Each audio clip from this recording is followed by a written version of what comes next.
A serene and graceful good morning to each one of you. Esteemed scholars, revered speakers, distinguished guests, seekers of knowledge, rasikas of music and philosophy. I extend my heartfelt welcome to you all. Today we gather once again under the gentle shade of Santhavani, a sacred confluence where knowledge becomes music, devotion becomes wisdom, and tradition breathes through every thought and every note. On this auspicious morning of 17th November 2025, as the air carries the fragrance of learning and the hall glows with your presence, we welcome together to celebrate the timeless splendor of our spiritual and cultural heritage. To all our guests who have traveled from near and far, to every seekers esteemed here, seated here with an open heart. Welcome to a day filled with insight, inspiration, and inner illumination.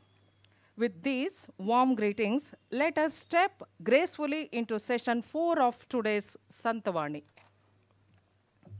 Dear scholars and rasikas, our morning begins with a journey into the radiant world of the Vallabhacharya Sampradaya, a tradition rich with Shuddha Dvaita, divine grace, and devotional nectar.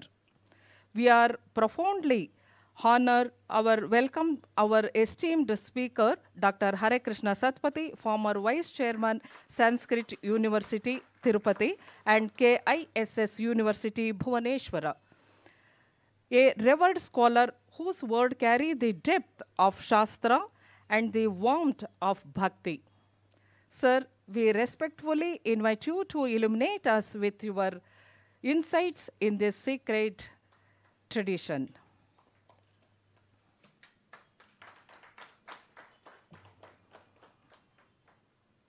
I would like to call on Dayas, Sri Bijay Parija, to give a brief introduction about Dr.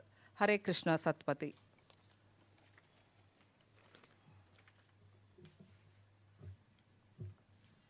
Good morning to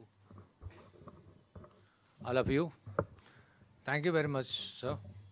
I feel honored to read out the profile of our professor.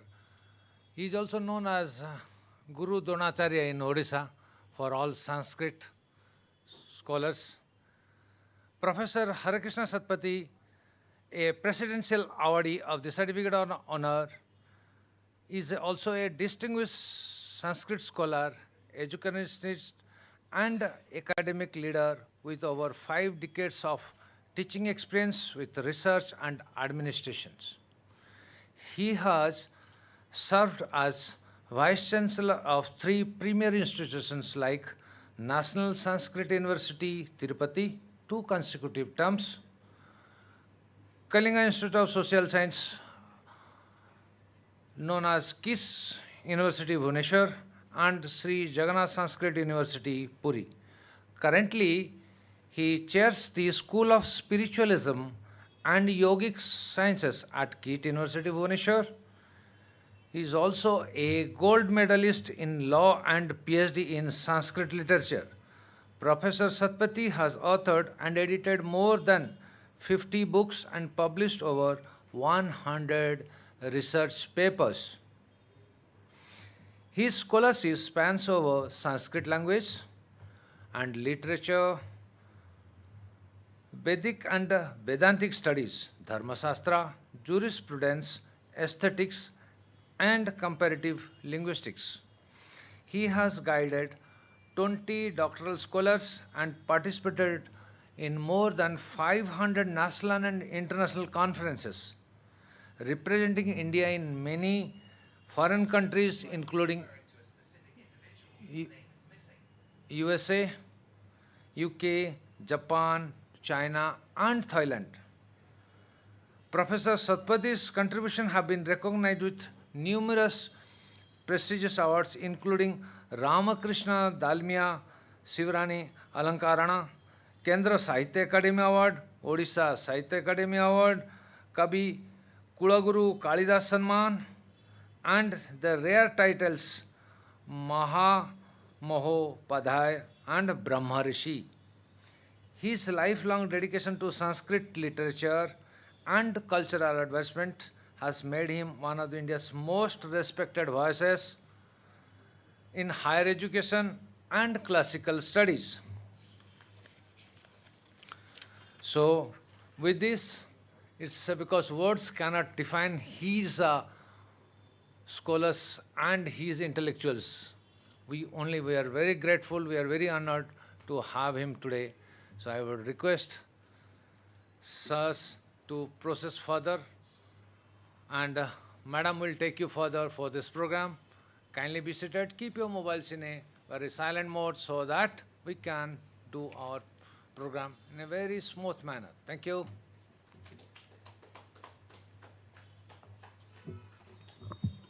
Thank you, Sri Vijay Parijaji. I request our director, Sri H.N. Suresh sir, to come on the dais and felicitate our esteemed guest.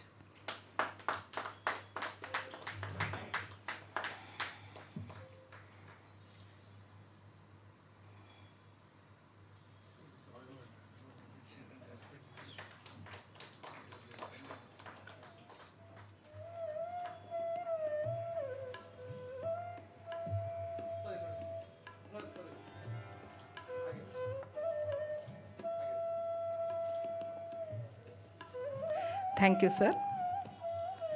I request Sri Harekrishna Satapathy to share your insight with us.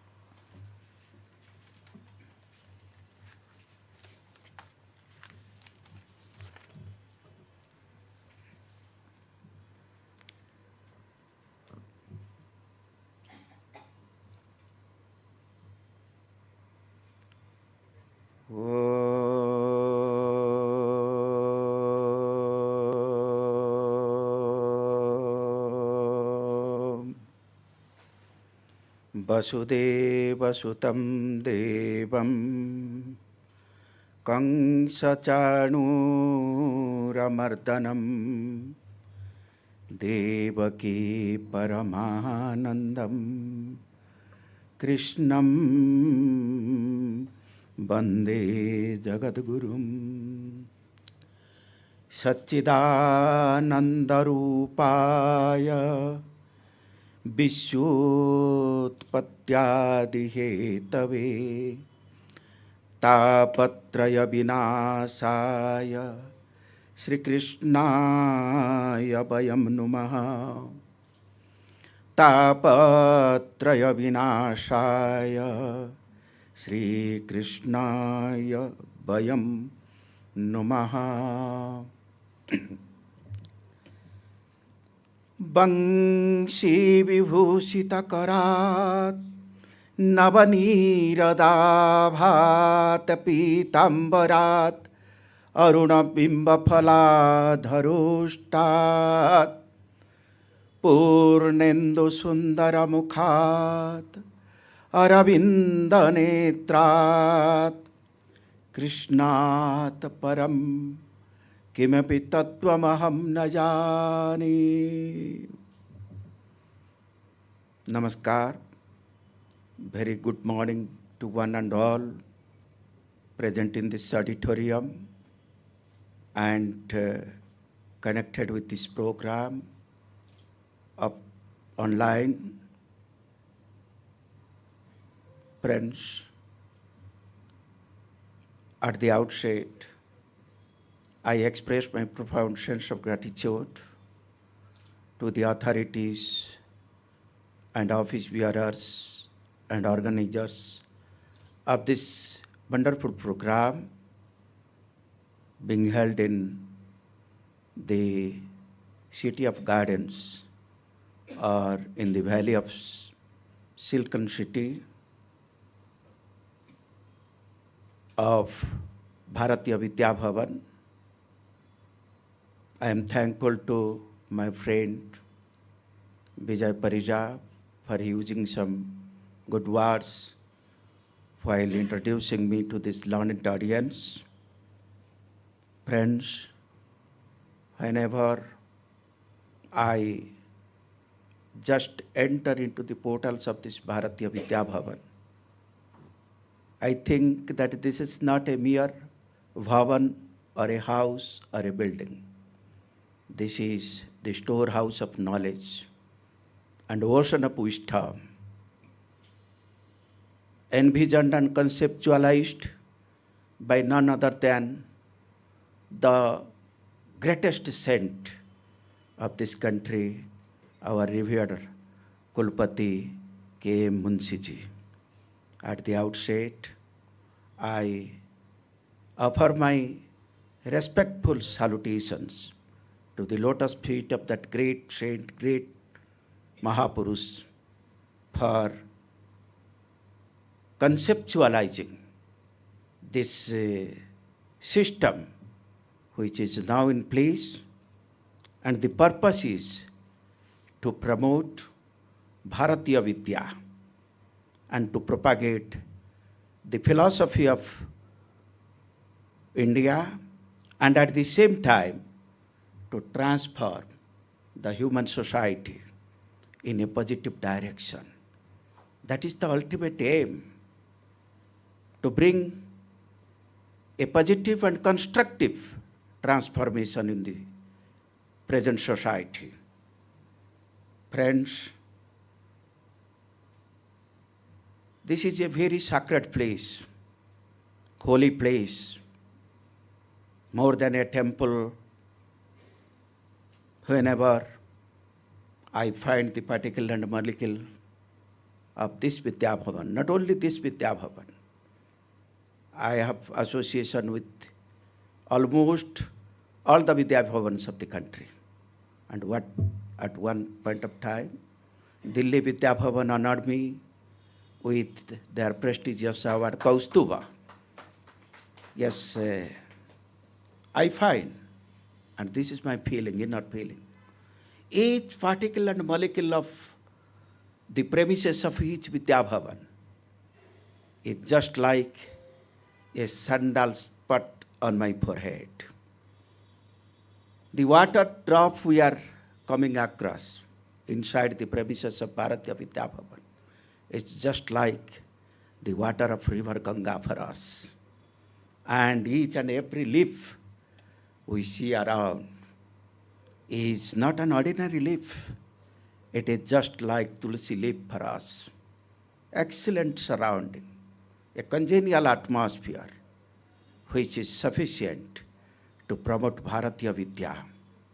Bharatiya Vidya, the moment we utter this word Bharatiya Vidya, yes, another terminology comes to our mind, Western Vidya. Yes, there is a Western Vidya and there is a Bharatiya Vidya. And there is a heaven and hell difference between these two categories of knowledge system. Now, the government of India, after implementation of the NEP 2020, have concentrated on this Indian knowledge system, Bharatiya Vidya. And this work has been being done by Bharatiya Vidya Bhavan since last 6 decades. Now we are trying to focusing on that. Bharatiya Vidya means, and how it is distinctive from Western Vidya. Yes, Western Vidya in a nutshell, I can say that it is more related, it is more focused on the livelihood of a passout, of a person, of a learner, of an aspirant of wisdom. But Indian knowledge system, no doubt it is concentrated, it is focused on the placement, focused on the livelihood. But at the same time, it is more focused on the life and livelihood. These two elements are the basic structures of Indian knowledge system. We want that Vidya by which we can get a good placement. That is very much required. That is one of the purposes of the education. But at the same time, we should not forget that the other purpose, the sublime purpose of the education, is to ensure the manifestation of the internal divine power that is already within the learner, within a man. Each and every man is born divine. They are all the gifts of supreme reality. And it is our responsibility. It is our duty to see that internal, inherent divine power gets manifested at appropriate time so that we can understand ourselves. We can understand the supreme reality that controls the entire universe. We can understand our relation with that supreme reality and the nature around us and the world around us. Sa Vidya ja vimuktaye. Friends, Bharatiya Vidya Bhavan is based upon 3 mantras of Indian knowledge system derived from the Vedas and our Shastras. The first mantra, if you can just read these mantras, understand these mantras, 3 mantras only, based upon which the revered Kulpati K.M. Munshiji has developed this best education system. It is a system which is educative, which is instructive in nature. These 3 mantras, if you understand the meaning, then you realize, 3rd stage, after understanding the meaning, you realize the purport, the underlying purpose of these 3 mantras. I am sure your education will be, yes, I may not say that it will be complete, but your education will not be incomplete. The first mantra is, Ano bhadra kratavo yantu vishwataha. Let noble thoughts come to our mind from every side. What is this? I will have elaborate discussions and deliberations in course of my presentation. What are the reasons for all kinds of crimes and offenses committed in this contemporary society? What are the reasons for which we are facing a lot of troubles and tribulations and challenges in this society?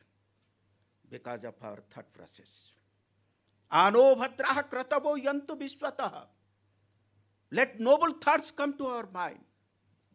As a student of law, having criminology as the special paper in postgraduate law, yes, I can say only one maxim before you, which constitutes the cardinal principle and philosophy of criminology.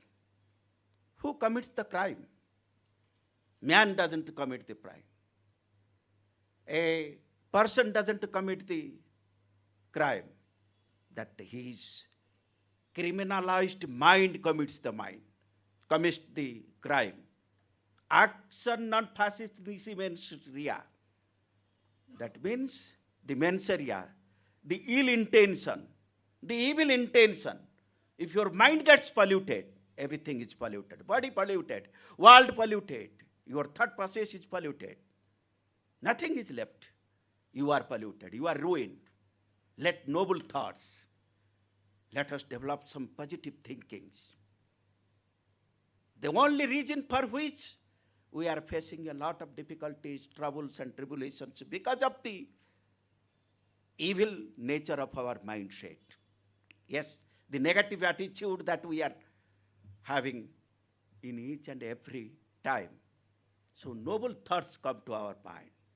Let our mind be first purified, be first stabilized, be first concentrated and meditated.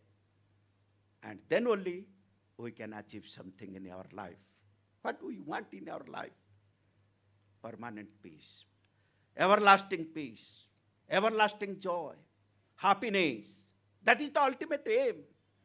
And our Indian philosophy, the purpose of Indian philosophy is to make queries after queries. And yes, After realization of the components, various components that constitute this entire universe, those philosophers, saints, savants, and acharyas, they prescribe a mark, a way for us. Adopting which, yes, we can.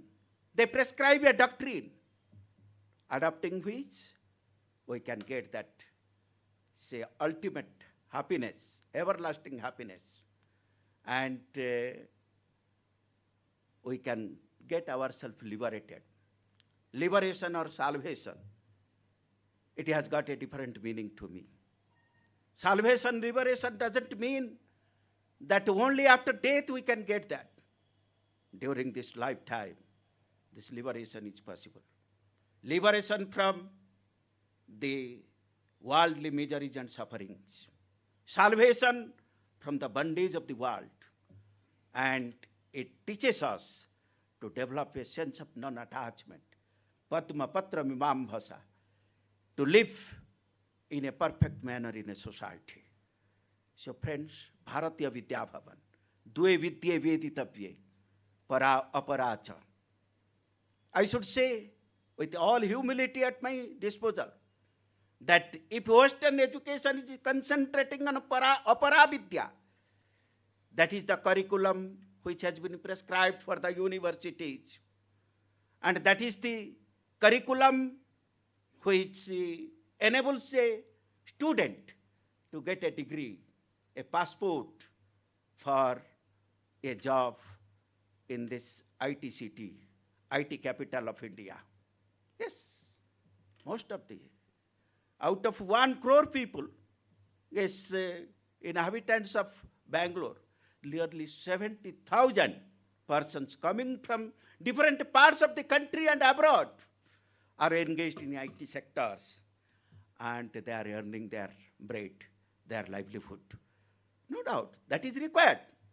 But about Paravidya, Vidya, the definition, which has been given in Srimad Bhagavad Gita, Jnanam, that is one mantra. The second mantra is Amrutam Vidya. Vidya is not mortal. Vidya is not apara. It is Amrutam apara. It is para means it is immortal. Sa Vidya ja vimuktaye. Vidyaya avidyaya mrutyum tirtya. We require avidya, apara vidya, mrutyum tirtya. Yes, a good livelihood we can get. Vidyaya amrutam asnute. We can get amruta, immortality, through vidya. So this is second mantra. And the third mantra, which has been quoted from the Shastras, Vasudhaiva Kutumbakam. That is the philosophy, universal fraternity, that constitutes the cardinal component of Indian Constitution, preamble.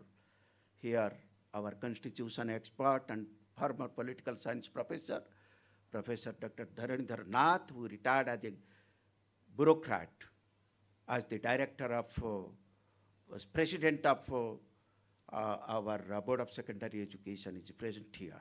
That global fraternity we required. Sarvani bhutani mitrasya chakhyusa savikhyamahe. And that is what. And that is the philosophy for which this Bhavan has been established. And Parijaji ji here, Suresh ji here, Raghavanji is also here, and Nagalakshmi is here. That 4 pillars of this Bharatiya Vidya Bhavan. One is the principal pillar, the epicenter of all the cultural and academically vibrant activities.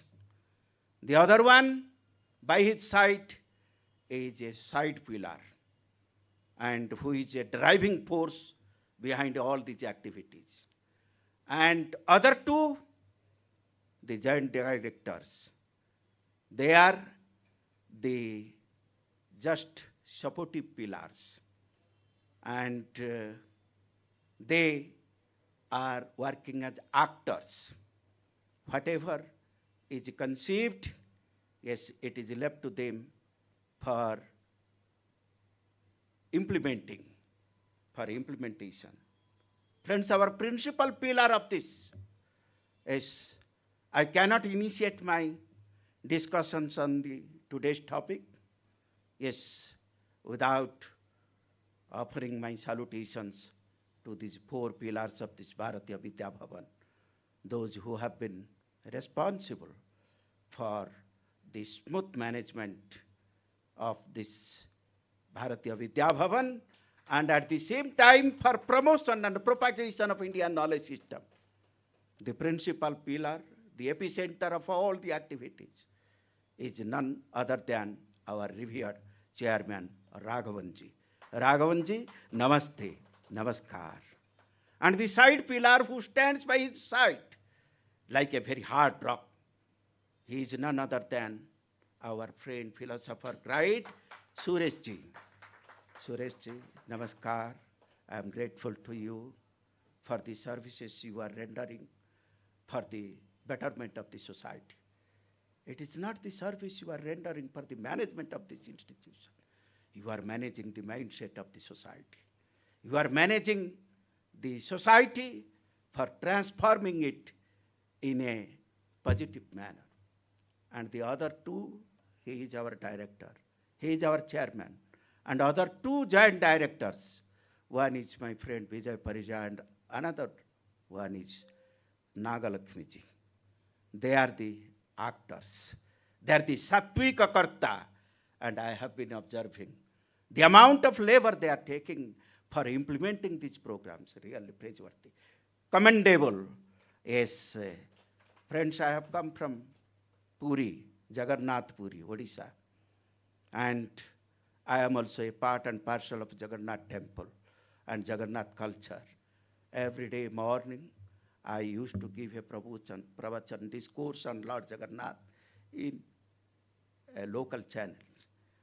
And if you go to the sanctum sanctorum of Sri Jagannath temple, you can find that Lord Jagannath, who is the supreme reality of this entire world, who is Param Brahma himself, who is Satchidananda Swarupa Nitya Buddha Suddha Mukta Parama Chaitanya, is seated along with his brother Vallabhacharya and his weapon Sudarshana and his sister Subhadra, and they are called Chaturdha Murtis of that world famous temple.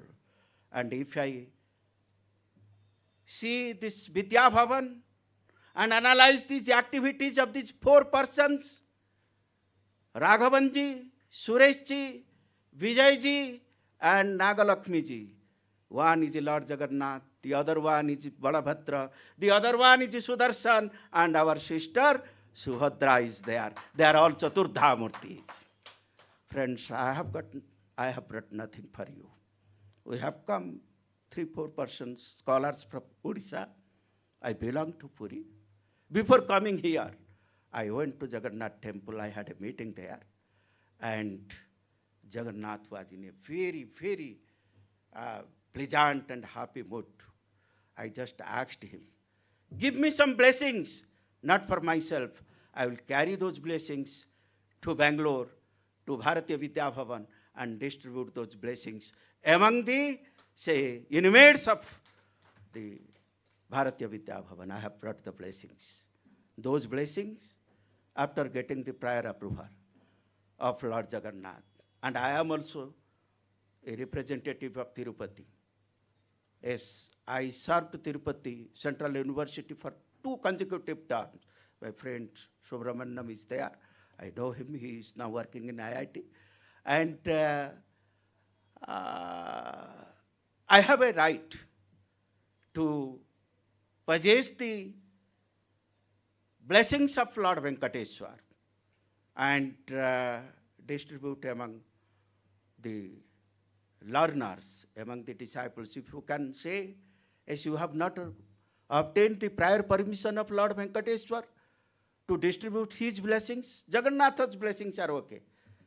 this evening, I am going to Tirupati. And I am placed a file before Lord Venkatesha for his post facto approval that I have already distributed your blessings among the inmates of Bharatiya Vidya Bhavan and give the post facto approval. And he will be, I am sure, he will be giving his post facto approvals. Now you are very blessed to have the blessings of Lord Venkatesha and Lord Jagannath. Friends, what we require? What is the basic requirement? What does a man require? Yes, a man requires 3-4 things. A healthy body, a sound mind, an elevated soul, and at the same time a congenial world, a livable world where he lives. And this world, the nature and the structure of the world should be as envisioned by Rabindranath Tagore. The world, I want to live in that world where the mind is without fear and the head is held high and the knowledge is free, and where the world has not been broken up into fragments by narrow domestic walls. There is no question of narrowness in that world. And where the truth comes from where the knowledge comes from the depth of truth. Yes, I want that paradise to live. And then the force, unseen force, number 5. First, your body. Body is very important. And mind is more important. A peaceful mind, a stable mind, a sound mind. Then an elevated soul. It can be possible only after realization. Who am I? Mano buddha hankara chittani naham. In the end, you can come to a conclusion that I am neither these hands, nor these legs, nor eyes, nor ears. Mano buddha hankara chittani naham na cha sratra juve, na cha grana netri, na cha vyoma bhumir, na tejo na vayu, chidananda rupa, shivoham, shivoham. And the unseen force that controls this entire universe. I must have some idea regarding that, whether there is a force or not. If that force is there, then what is the nature, what is the nomenclature, and what is the structure of that force? And then interconnectivity. Then nature around us. Then the individual self, what type of connection it has got with the cosmic soul. And what type of connection I have got with this world, with my environment where I am living. This is the Indian philosophy. Indian philosophy is different from Western philosophy. Western philosophy only goes on making queries and queries, queries and queries. Doesn't come to a conclusion. Arguments and counter-arguments. Outer. What is soul? Some will say there is no component like soul. Some Indian Oriental minded philosophers will say like Descartes, Kant. No, there is something. But they will not directly say that some supreme reality is there, some Param Brahma is there. Till now they have not accepted it. They are now examining it in their laboratory, within the 4 walls of the laboratory. If they find some God particular, then only they can say just to satisfy us. But they have not realized anything. It's only arguments, counter-arguments. But the distinctive feature of Indian philosophy is our philosophers, our saints, on which we have arranged this grand conclave, conference, seminar. They have realized. They have realized what soul is. They have realized what mind is, how to control it. They have realized whether there is a supreme reality that controls and governs this entire universe. They have realized the connection of this individual soul with the cosmic soul. And after realization only, they want to create a world where the mind is without fear. They want to create a world where there is only mutual love, affection, friendship, and we can live peacefully and joyfully. So this is Indian philosophy. And Indian philosophy, the basic structure of Indian philosophy is humanization of divinity and divinization of humanity. Yes, in a very nutshell I have told you. Divinization of humanity. In front of me, Professor Sahu is sitting, Dr. Nath is sitting, or my audience, they are sitting. And so many persons are also connected with this program online. They are all not only they are mere participants. They are the seekers of knowledge.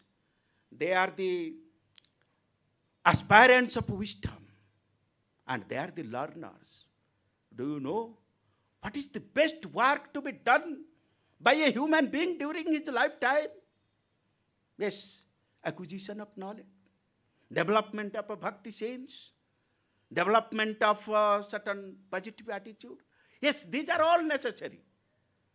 This is jnanam, amanitvam, madambitvam, ahimsa, kyantirarjavam, acharya upasanam. This is what knowledge, Indian knowledge is. Definition of Indian knowledge that has been described in Srimad Bhagavad Gita, I am telling. It's very easy to understand. 122 characteristics. Amanitvam, adambhitvam, absence of egoism, absence of arrogance, ahimsa, not violence, satya, ahimsa, amanitvam, adambhitvam, ahimsa, kyantirarjavam, acharya upasanam, saucham, tarjamatma vinigraha, indriyarteshu vairagyam, anahankara evacha, no question of ahankara, athachetvam ahankarat nasrosyasi vinankyasi. That is the reason why the Vishwakavi Rabindranath Tagore in the beginning of his Gitanjali says, He amar matha nata kari dao, tumar charan dholar tale, sakala ahankara he amar doba chokher jale. So that is the learning. So this is jnana. And you know, Shankaracharya had acquired all kinds of knowledge when he was 16. At the age of 16, he acquired all types of knowledge. Ashtavarsa Chaturvedan. He got by heart and understood the purport of 4 Vedas when he was 8 years old. And Dwadase Sarva Shastra Kruti, he has authored more than 300 books. Prakarana Grantha, Stuti Grantha, etc., etc. And he completed the composition of all these 300 Shastras when he was 12 years of old. And then at the age of 16, when he was at the age of 16, he composed Krutavan Bhasyam, Sodase Krutavan Bhasyam. And at the age of 32, he mingled himself with the Brahma. And you see, but when he comes to his Aradhya Devi Tripura Sundari, in Saundarya Lahar he says, Oh Goddess, my mother, divine mother, I want nothing from you. I want only one thing. Kada kali mata kathaya kalita lakta karasam pibeyam vidyarthi. When can you make me a learner? Although he has, say, acquired all types of knowledge, Veda, Vedanta, Upanishad, Gita, after having mastery over all the knowledge systems, he just prays before his Aradhya Devi Tripura Sundari, Kada Kale Mata Kathaya Kalita Laktaka Rasam Pibeyam Vidyarthi Tava Charana Nirni Jana Jalam. I want to become a Vidyarthi throughout my life. Those who are present here, those who are connected with us online, they are most fortunate ones because they want to learn something. They are Vidyarthi. And this stage, it is only possible because of the grace of Almighty and Divine Mother. And Shankar continued to be a Vidyarthi till the end of his life. Learning is a lifelong precious, friends. And each and every moment should be utilized by us for learning something. So this is what this Indian philosophy, the learners are connected with us. And this humanization, that means the divinization of humanity. You people are sitting here. They are connected with us. People are loitering in the roads. So people are here, working here. Somebody is a mechanic coming to just keeping this microphone in order. Who are they? In the eye of Indian philosophy, Sarvam Khalu Idam Brahma. They are all the part and parcel of Brahma. We are going to have some discussion on Vallabhacharya, his Sampradaya, his 8 celebrated saint poets or Ashtachapa Kavis. Yes, there is a slight difference. The doctrine propounded by Vallabhacharya is called Suddhadvaitavada, or pure non-dualism, theory of pure non-dualism. And the theory propounded by Acharya Shankar, it is called Advaitavada, monism. It is monism. So, or pure monism, or it is old monism. So, you see, Shankaracharya, there is just a subtle difference. Subtle difference. Brahma says, Shankaracharya says, you are a Brahma personified. But Vallabhacharya would like to say that now we are all the part and parcels of Brahma, but we have got divine power. We are the integral parts of that divinity. So this is divinization of humanity. All the human beings are the personifications, embodiments of divinities. And divinization of these human beings, this is the divinization of human beings and the humanization of divinities. That means we have got so many gods and goddesses. I don't have any objection to say that Nagalakshmi is our Sakhyat Saraswati, provided she has shown that talent of the goddess of, say, learning. I don't have any objection to say that Professor Sahu is just like a god to me, because he has shown that godly qualities, exhibited, demonstrated that godly qualities. So divinization of humanity and humanization of divinity. He's a god, he's a god, he's a god, he's a god, he's a god. These are all. And even Brahma, Vishnu, Maheshwara are just like human beings for us. In the Vedas, they have been projected as human beings. Agni, just like a human being. Lord Jagannath is just performing some leelas. What type of leelas? Srisa Manusa leelaya. Just like a human being. Superhuman being. He is performing his leelas. So friends, this is the philosophy. And the ultimate, the Indian philosophers, after having realized all these components of Indian culture and philosophy, they prescribe a way. Yes, Shankaracharya has prescribed a way. Sometimes we are confused that Vallabhacharya has prescribed a way. Vallabhacharya's way is Pushti Marga. And that is based upon pure bhakti. Yes, jnana is not necessary. Sometimes we understand. That is a misnomer. That is a misunderstanding of us. Everything depends upon the interpretation, real interpretation of the Shastras. We sometimes say that Shankar is a follower of only jnana. He is an embodiment of knowledge. He symbolizes knowledge only. And for spread of knowledge, Shankaracharya incarnated on the surface of the earth. No, Shankaracharya is not. You see, for developing a complete personality of a human being, he requires bhakti, he requires jnana, he requires karma, and at the same time he requires vairagya, a sense of detachment. And these are the 4 components based upon which the Bhagavatam has been composed by Bhagavan Vyasa. Tasmat jnana viraga bhakti sahitam nais karmyama viskrutam tas suruluvan vipathan. Ye Bhagavat. This is Bhagavata. Jnana, vairagya, bhakti. Vairagya doesn't mean to renunciate or to renounce this world and go to the footprints of the Himalayas just to perform penance for one's salvation. Once Vivekananda, after having completed his graduation, got desperate and despondent to see the miseries and sufferings of the human beings. And he decided.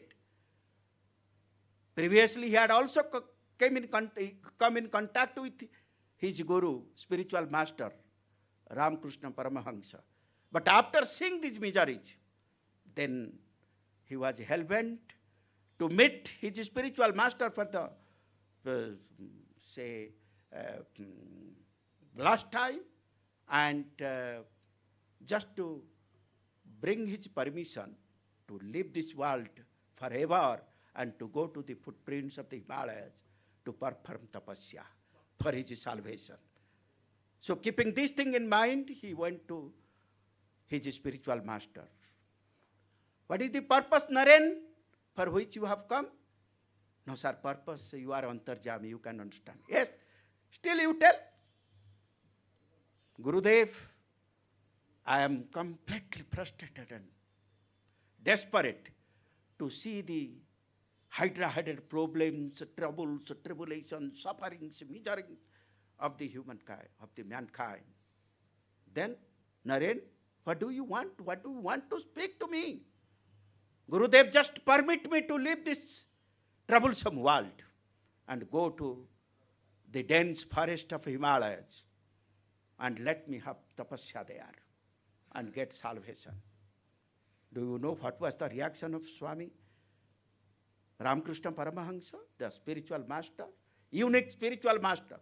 Shame on you, Naren. Aapko sharam nahi aata hai? I thought that you would grow like a huge banyan, having sheltered thousands and thousands from the scorching misery. But now I see that you are seeking your own salvation. Selfish, Naren, get out.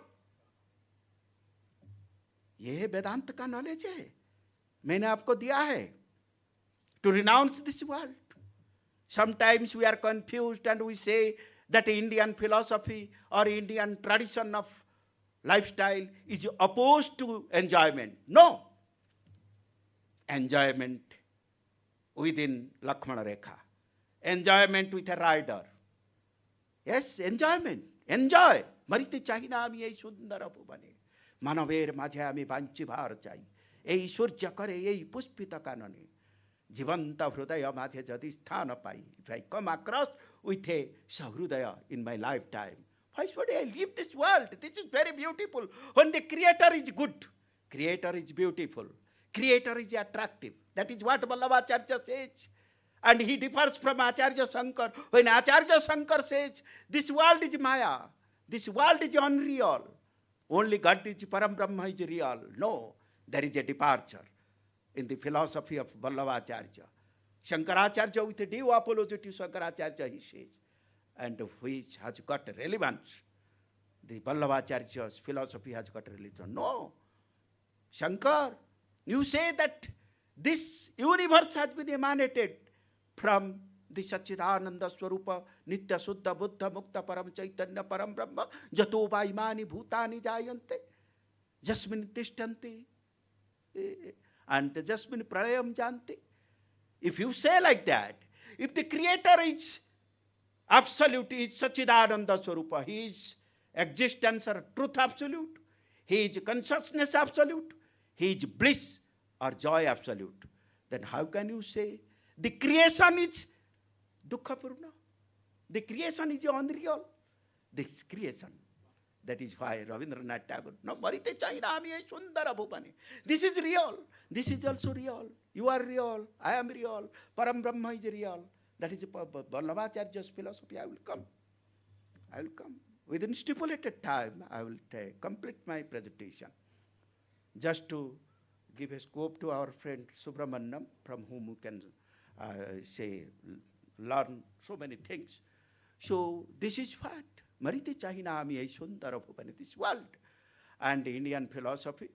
So they have, it is the Pushti Marga, Bhakti Marga. Sometimes we are confused and we say that Shankar was only a follower of Jnana. That has been settled by none other than our revered Kulapati. You must have gone through his discussion. His cassette is also there. Some 50 years back I got that. When I was a teacher in Ravenshaw College. So what did he say? It is, no, Shankar is not only the follower of Jnana. And he is also a great advocate of bhakti. And at the same time, a great protagonist of karma. He has given proofs from Bhaja Govindam. You see, the Bhaja Govindam, Bhaja means bhajan, chant Govinda. Chant means bhakti. So bhakti, jnana without bhakti, is just a tree without any root. Or bhakti without jnana is just like a tree without its root. And karma, yes, without bhakti and jnana, is just like a tree without fruit and flowers. So karma, Shankaracharya also says in a subsequent stage, karma kuru, jallabhase nija karmopattam, vittam tena vinodaya chittam. Yes, do hard work and earn something, then enjoy. Isavasyamidam sarvam jat kincha jagatyam jagat tena taktena bhunjitaha. This enjoyment through the way of renunciation.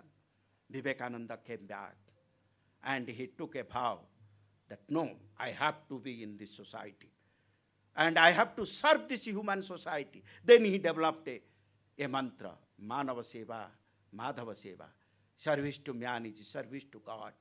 Then he started serving the mankind. Man is God for him. And wanted to wipe out the sufferings and miseries, the tears from the eyes of the downtrodden and the poor, suppressed and oppressed. So friends, this is what Jnana. And Vallabhacharya, when Shankar, no doubt he has shown some Jnana marka. It is not Jnana marka, it is called Maryada marka. Maryada marka means after understood the purpose of all the Shastras, within the four walls of the Shastras, that those Shastras are our living constitutions.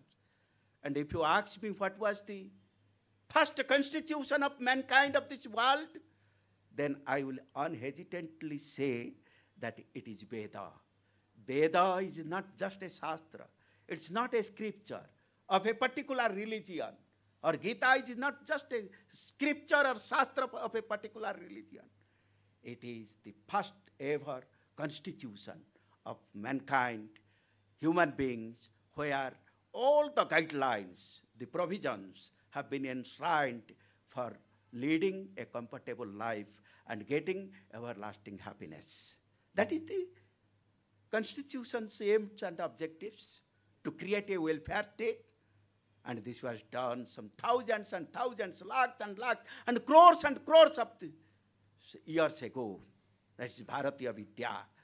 And Shankaracharya was also an advocate of Jnana Bhakti. No doubt Vallabhacharya. So many acharyas have come, saints have come. What is the responsibility of saint? What is the duty of a saint? Santhavani Karyakram we were organizing here. Santhavani. Santha is not a very ordinary word. In the inaugural session, my friends, scholars, they were trying to quote Latin glossary, Greek glossary, English glossary, and wanted to give an etymological meaning and to establish that Sant might have got a root in Greek and Latin literature or dictionary. Friends, it's a misnomer. Indian knowledge system, before Indian knowledge system, at one point of time, India was guru of the entire universe. Etad desha prasutasya sakasad agrajanmana swam charitram sikheran prithibhyam sarvamanavaha. In each and every place we had a gurukulam headed by a guru. And people, students, learners, aspirants of knowledge, seekers of knowledge, they came from different parts of the country, sat before the lotus feet of an Indian guru and learned Sant. Sant is a word which has been derived from the original Indian word, that is Sat. That is Sat. Sat has been derived from Asti. Asti means Satya. Asti is Sat, As Dhatu. root is as. Ekang Sat has been used in different places in Vedas. Ekang hi Sat Vipra Bahuta Vadanti. Asatu ma Sadgamaya. Tamasu ma Jyotirgamaya. Sat means Aloka. Sat means truth. Sat means Amrutatva. And Santa means he who lives in truth, he who lives in enlightenment, he who lives in light of knowledge, he who lives in immortality. And Santa means he who distributes immortality, he who distributes light of knowledge. Santa. Santa is a word, Sant is a word, Sat is a word which has been in use in our scriptures from time immemorial, when Greek literature was not born, Latin literature was not born, Western literature was not born. You see? And Santa means, just, I will take 2 minutes time. The special features of Santa, Namratveno Namantaha, they are very polite. Trunadapi sunichena, tarorapi sahishtuna, hamanina manadena, kirtaniya sadahari. That is the most sought after characteristic one human being has to develop. Namratveno namantaha. If you are namra, if you are humble, you have become high, you have become great. You have become great. And in the end, Bhartruhari, 3rd and 4th century BC. After, you see, after Veda, Upanishad, in the Upanishad, you can find Asat, Sat. Everywhere it has been used. Sat means the origin of Santa, from which Santa has been derived. So Sat, and then Bhartruhari says, Santascha charja satyaha Santa, the very word he is using. Jagati bahumata kasyana abhyarchaniyaha. Who doesn't adore the noble persons or saints? Everybody is bound to adore. Because they have not only realized Sat, but they have shown us a way of Sat, of Satya. And then again, Bhartruhari says, you see, it's an Indian word. And Bhavanti Namra, what is the characteristic of Satya? And they always become Namra. Vidya dadati vinayam. Always become Namra. Tarabaha phalodgamai. As when the trees, they bow down when they are laden with fruits. If the trees divide up fruits, it will not bow down. We bow down. Namaha. Namaha means namama. You are responsible. If I am standing here, it is because of your grace, Vallabhacharya. Second important philosophical dimension of Vallabhacharya, the propounder of Shuddha-Advaita-vada. First, it is that Tattva, this world is real. Second, yes, he says, what is that? Our bhakti and namrata.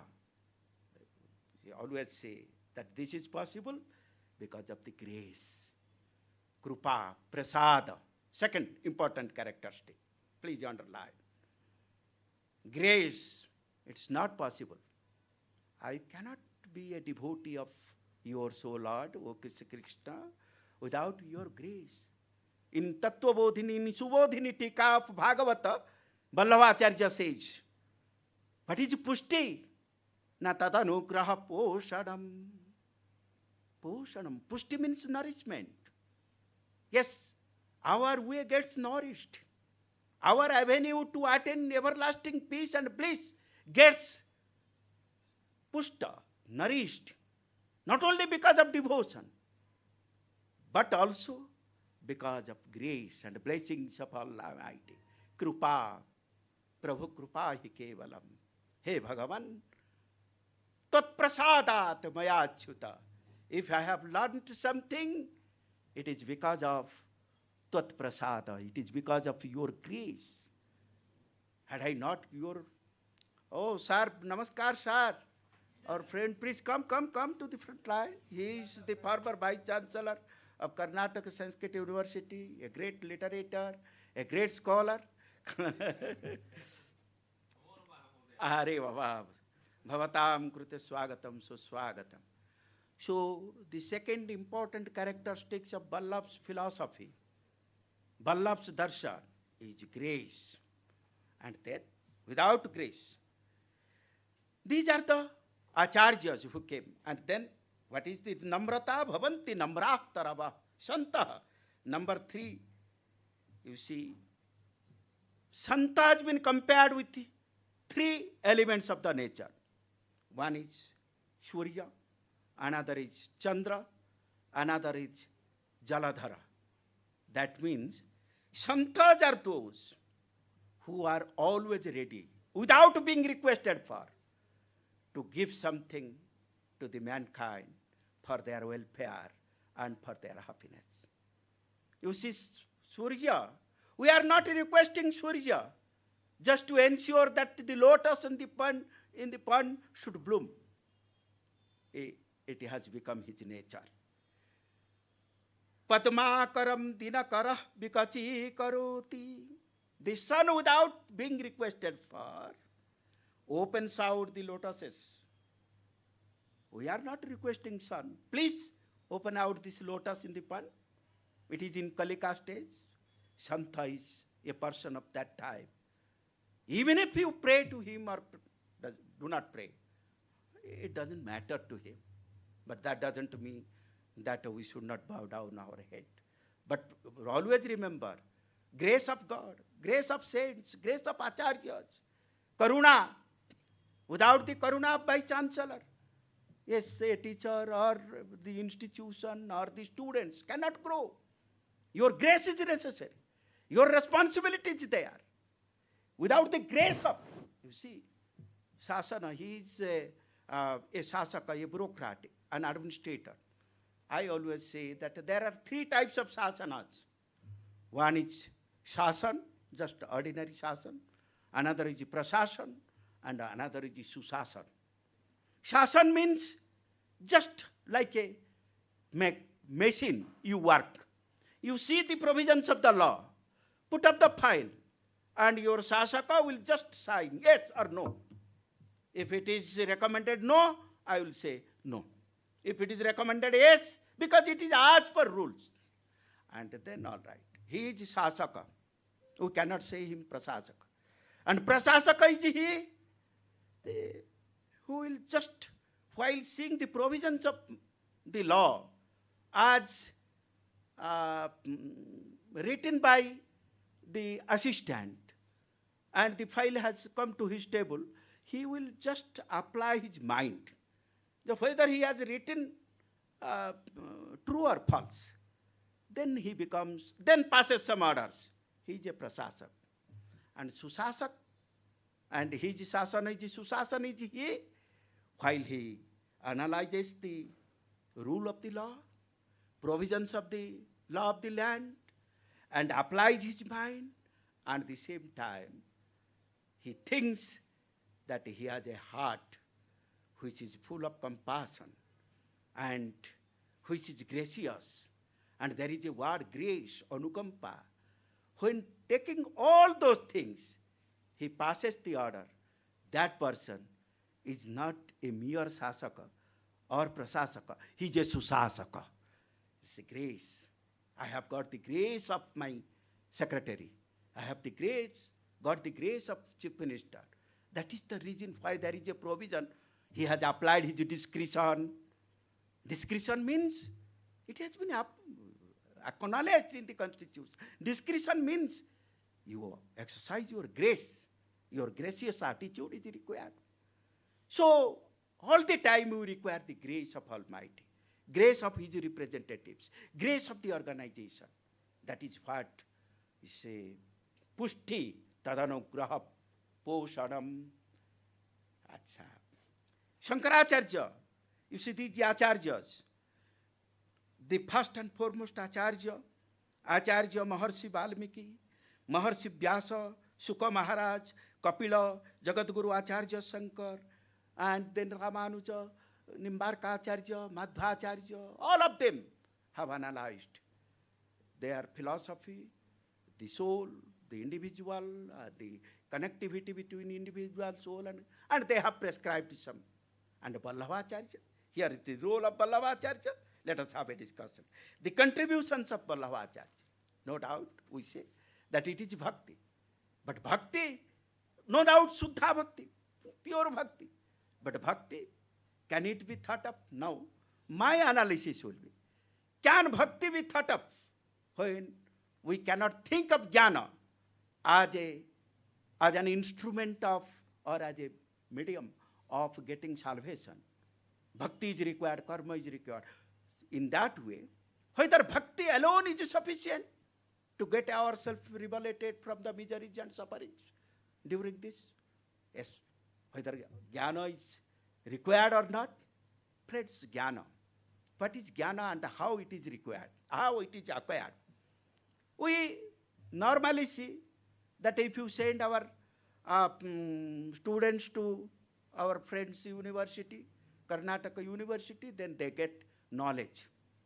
All right, if you send our children to the schools or Gurukulam, then they will acquire knowledge. Okay, that is all right. But that is not the way prescribed by our ancient seers and savants to get the knowledge. Tell me, to which school Bhima Bhoi had gone? Tell me, to which school Kalidasa had gone? Can you show his certificate? Is it available on the website? Nothing. Nothing. Tulasidas, what was the name of the Tulasidas school? What was the school of Shankaracharya? What is the school of Vallabhacharya? What was the school of the 8 celebrated poets? Surdas, Kumbhandas, Paramananda Das, Krishna Das, Govinda Swami, Nanda Das, Chit Swami, Chaturbhuja Das. Our friend had an elaborate discussion regarding Panchasakha during the same period, 15th and 16th century, when there was a national bhakti movement. We say that it was an era of spiritual awakening. It was an era of Rinasa, Punarjagarana, Adhyatmikata, Punarjagarana Juga. So can you say that Vallabhacharya was taught in this school? Nothing, no degree. Tatso nahi jnane. So what is the proper way of acquisition of knowledge? How can you get it? Just, you see, try to understand this. Nahi jnane na sadrusam pavitram iha vidyate tatsvayam. How to get knowledge? Jnana, nothing is better than knowledge. No pure thing is there in the world than knowledge. It's true. But how can we get it? Tatsvayam yoga samsiddhi kalena atmani vindati. You can get it by yourself. Yoga samsiddhi. Yesterday our Dr. Dharendra Nath was elaborately discussing regarding the yoga marga, sadhana marga. Yes, sadhana. Sadhana doesn't mean to go to a forest and just close your nostrils and see something. You are sitting here and listening to something. And I should say, this is the best category of sadhana. The entire Bhagavad Gita has been communicated to Sabyasachi Arjun for only one thing. Arjun was inattentive. Arjun was bewildered at the beginning stage. And Sri Krishna wanted that all the problems, troubles and tribulations of this fellow, this guy is facing, because of his instability of mind, because of his inattentiveness. If I can make him inattentive, if he can attentively hear me, then only all the problems will be sorted out. Friends, if you can listen to somebody with rapt attention, without any halchal in your mindset, that is the single-minded devotion, then all right, that is the best type of yoga. And that is the reason I will come to that. Bhakti. In Bhagavata, there are 9 categories of bhakti. And what is the first and foremost bhakti? Sravanam Kirtanam Vishnu Smaranam Pada Sevanam Archanam Bandhanam Dasyam Sakhyam Atma Nivedanam. The first and foremost work is Sravana Bhakti, listening. Very difficult, Parijaji. I am very grateful to you that I have observed you. Sometimes your mind gets fickled and you are under tension. No tension, no tension. Nothing. Everything will be done. God is there. His grace is there. If you have got the grace of Kulpatiji, if you have got the grace of Raghavanji, yes, you can be able to do and undo the things. Jagadamba Vichitram Atra King Paripurna Karunasti Chet Mai. Oh mother, if you have got grace for your child, nothing is impossible in this world. It's the grace. Time and again Vallabhacharya has underlined the emphasized on grace. First, reality of this world. Second, grace of God.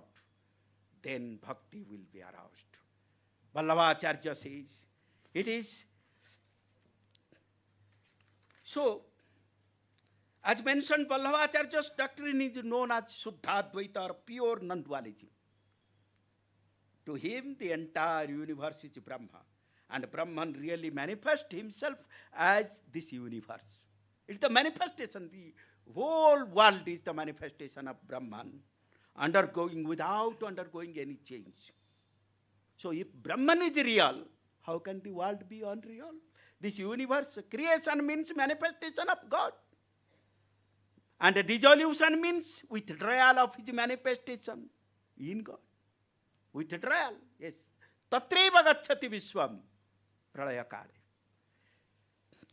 God is the one supreme antarjamin, the inner ruler of the universe. Jagat, Jiva and Antarjamin are essentially identical with God or Brahman.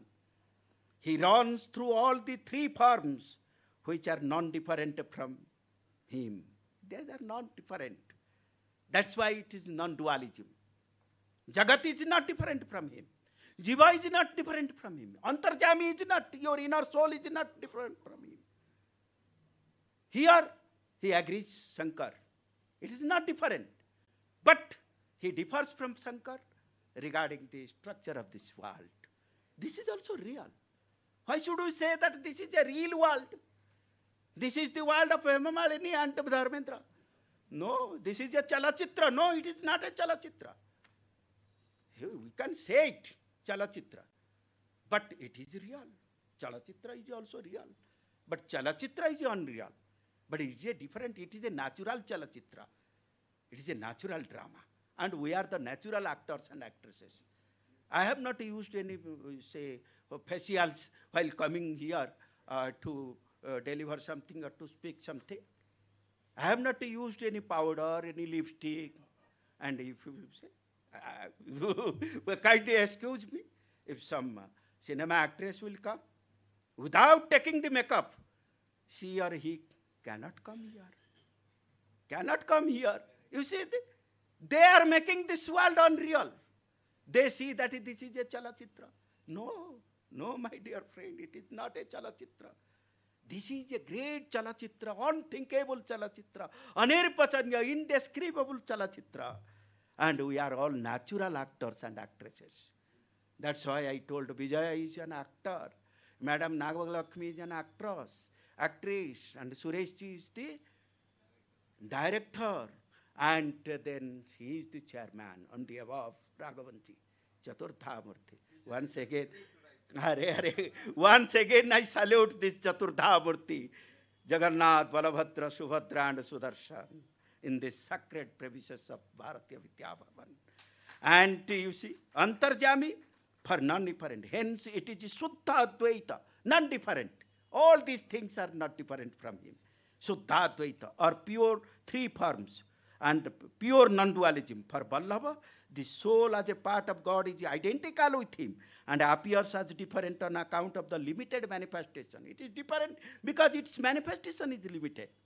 And bhakti is the bhakti which is defined as a firm and all surpassing affection for God with a full sense of greatness and gratitude is the only means of salvation or liberation. Bhakti, the role of bhakti, third important component of Vallabha's philosophy. First, reality of the world. Second, grace of the Almighty. Third, bhakti. And bhakti is Mahatma Jnana Purupastu. He defines bhakti. Bhakti doesn't come if you are not able to understand the significance, the unirvachaniya, extraordinary significance of the Almighty. First of all, you have to understand that here is a person, as recommended by one of the professors of Harvard University regarding Swami Vivekananda. While he wanted to introduce Swami Vivekananda to the world Parliament of Religion, he wrote a letter. My dear so-and-so, the chief organizer of that world religion parliament, religious parliament, I am sending a professor to you. Here is a professor who is better than, who is more talented than all the professors working in Harvard University. And you can imagine his significance. So once you understand the significance of Almighty, then only bhakti will arise. If I say, oh, you become a bhakta, I have come to you, you become my disciple. You become my disciple, you become my devotee. No meaning at all. First of all, you try to understand what is the significance of that person who is trying to attract the persons as his disciples or bhaktas. Friends, never get misled. Never get misled. This world has become a very vicious circle. In the name of this Guru Sishya Parampara, Bhakta Bhakti Parampara, Bhakta Bhagavan Parampara, the so-called innocent persons are being exploited. Try to understand.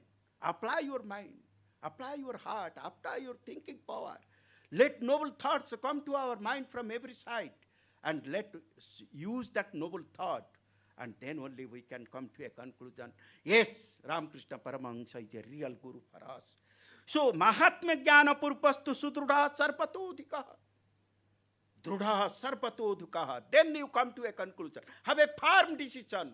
No, I have understood its significance. I have understood Krishna's significance. He is not a small child.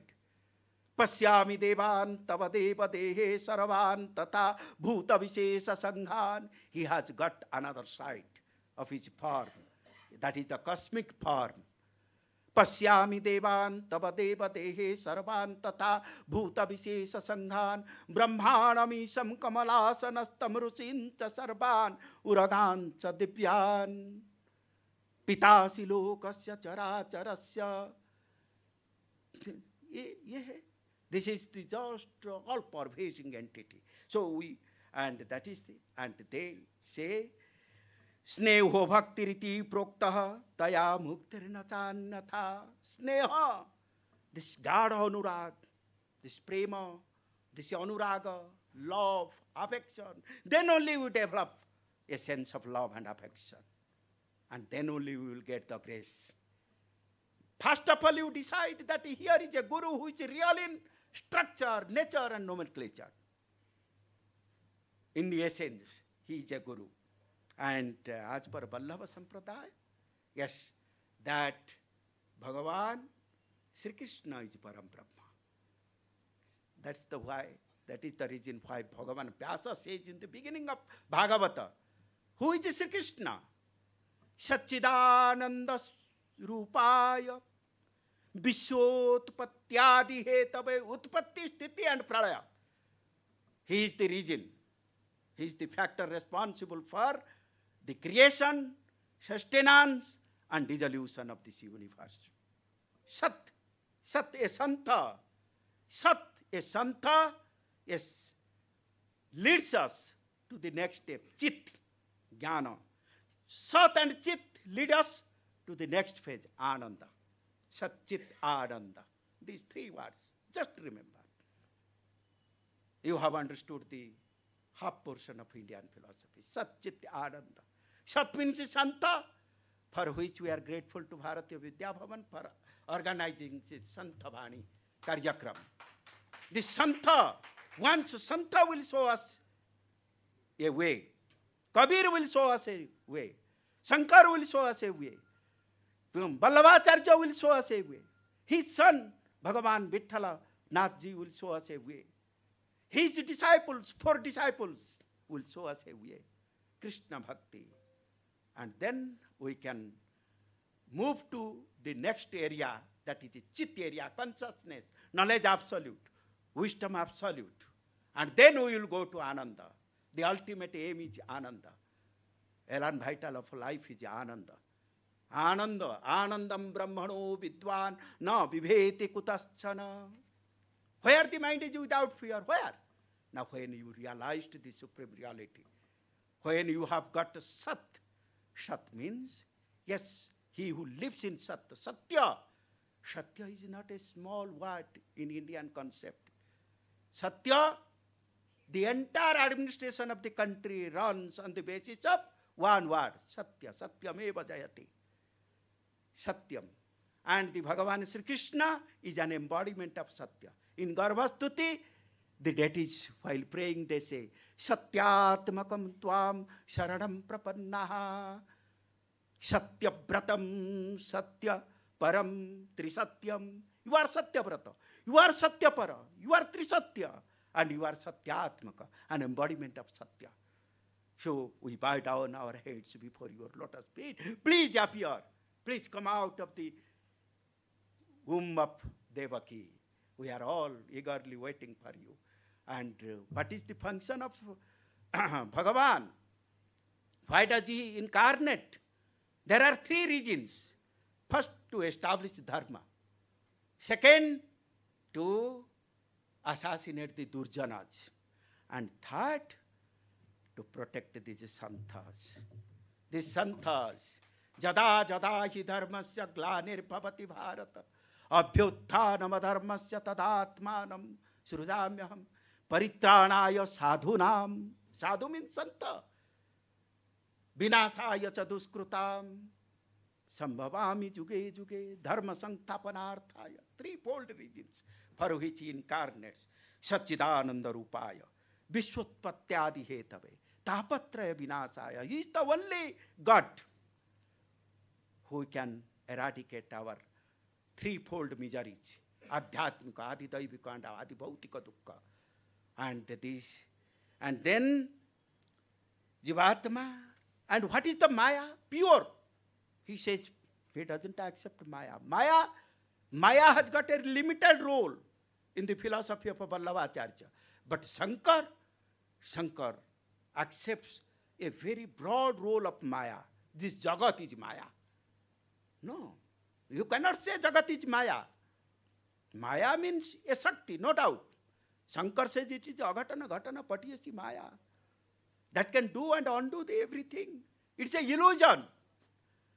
Because of Maya only, we are not able to understand Niranjan Babu, we are not understand the significance of Bharatiya Vidya Bhavan, significance of this garden city, silken city. We are, no. Maya has got limited power in Vallabh's philosophy. What is that power? Now, ajopi san abhayatma, bhutanam ishwaropi san prakriting swam adhisthaya sambhavami atma mayaya. I only use Maya at the time of creation. I don't use Maya to delude or to bewilder my bhaktas in the world. अरे आप माया में पड़ गए क्या है? नहीं, माया का use ऐसे नहीं करना चाहिए. Maya is under my control. Maya is under my control only. So this is Vallabh's philosophy. Then he says that for that the 4th element of Vallabh's philosophy, Sarvadharman parityajya mamekam saranam praja. Bhakti. Sarvadharman. Bhakti is not possible when you have not completely surrendered yourself before the lotus feet of Lord Sri Krishna. This is the Charama Shloka, Param Shloka, ultimate Shloka of Srimad Bhagavad Gita. The entire essence of Gita has been enshrined in one padya. That is a Sarva Dharman Parityajya Mamekam Saranam Braja. Aham Tvam Sarva Papebhya. I give it in writing to you. that you can get yourself liberated from all sorts of miseries and tribulations, provided you have got connected with me. Friends, this surrender means very easy way to understand. Get yourself connected, deeply connected. Nasti buddhi rajuktasya. If you are dissociated, unconnected, you don't have any intellect of yours. You don't have any happiness. Nasti buddhi rajuktasya. Nachajuktasya bhavana. You don't have any thoughts. What to speak of noble thoughts? Nacha bhavayata santi. If you don't have any pure thoughts in your mind, because of the dissociation of yours with the Almighty, then nacha bhavayata santi. You don't have any peace. And if you don't have any peace, you don't have any asantasya kutas sukam. How can you get happiness or joy without santi? So friends, to get santi and happiness, everlasting peace and bliss, the only way is to get yourself connected. I am not giving you a very hard task to completely surrender before Him. Just an easy task. Get yourself connected with Almighty. Get yourself, that is the highest form of yoga. Yoga means association. Yoga means it is collaboration. No institution, no individual, no world, no country, no state can survive without any collaboration or in isolation. No country can survive in isolation. It requires collaboration. That is what we call friendship. That is what we call foreign policy. That is what we call family policy, society policy. Get connected with each and everybody. As you see, after getting retired from Government of India from a top position, our Vijayaji is not only doing the work of Bharatiya Vidya Bhavan, I can firmly say that he is practicing the highest level of yoga by getting himself connected with a pious organization. Yes, that is correction, that is yoga. This is the highest type of yoga you are doing. And ultimately Sri Krishna did that. Kachideta ta srutam partha toya ekagrena chetasa. He put two questions only in the end of Srimad Bhagavad Gita. Arjun, have you heard what I have told with a rapt attention? Whether you have got the ekagrata, single-mindedness, devotion, and kachid ajnana sammoha pranashtaste dhananjaya.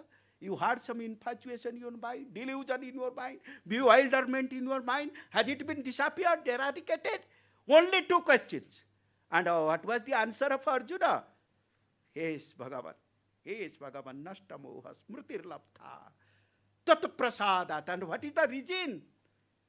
Vallabh comes to that point only. That has been highlighted, perfectly highlighted in Vallabh's philosophy. Tat prasadat maya achyuta.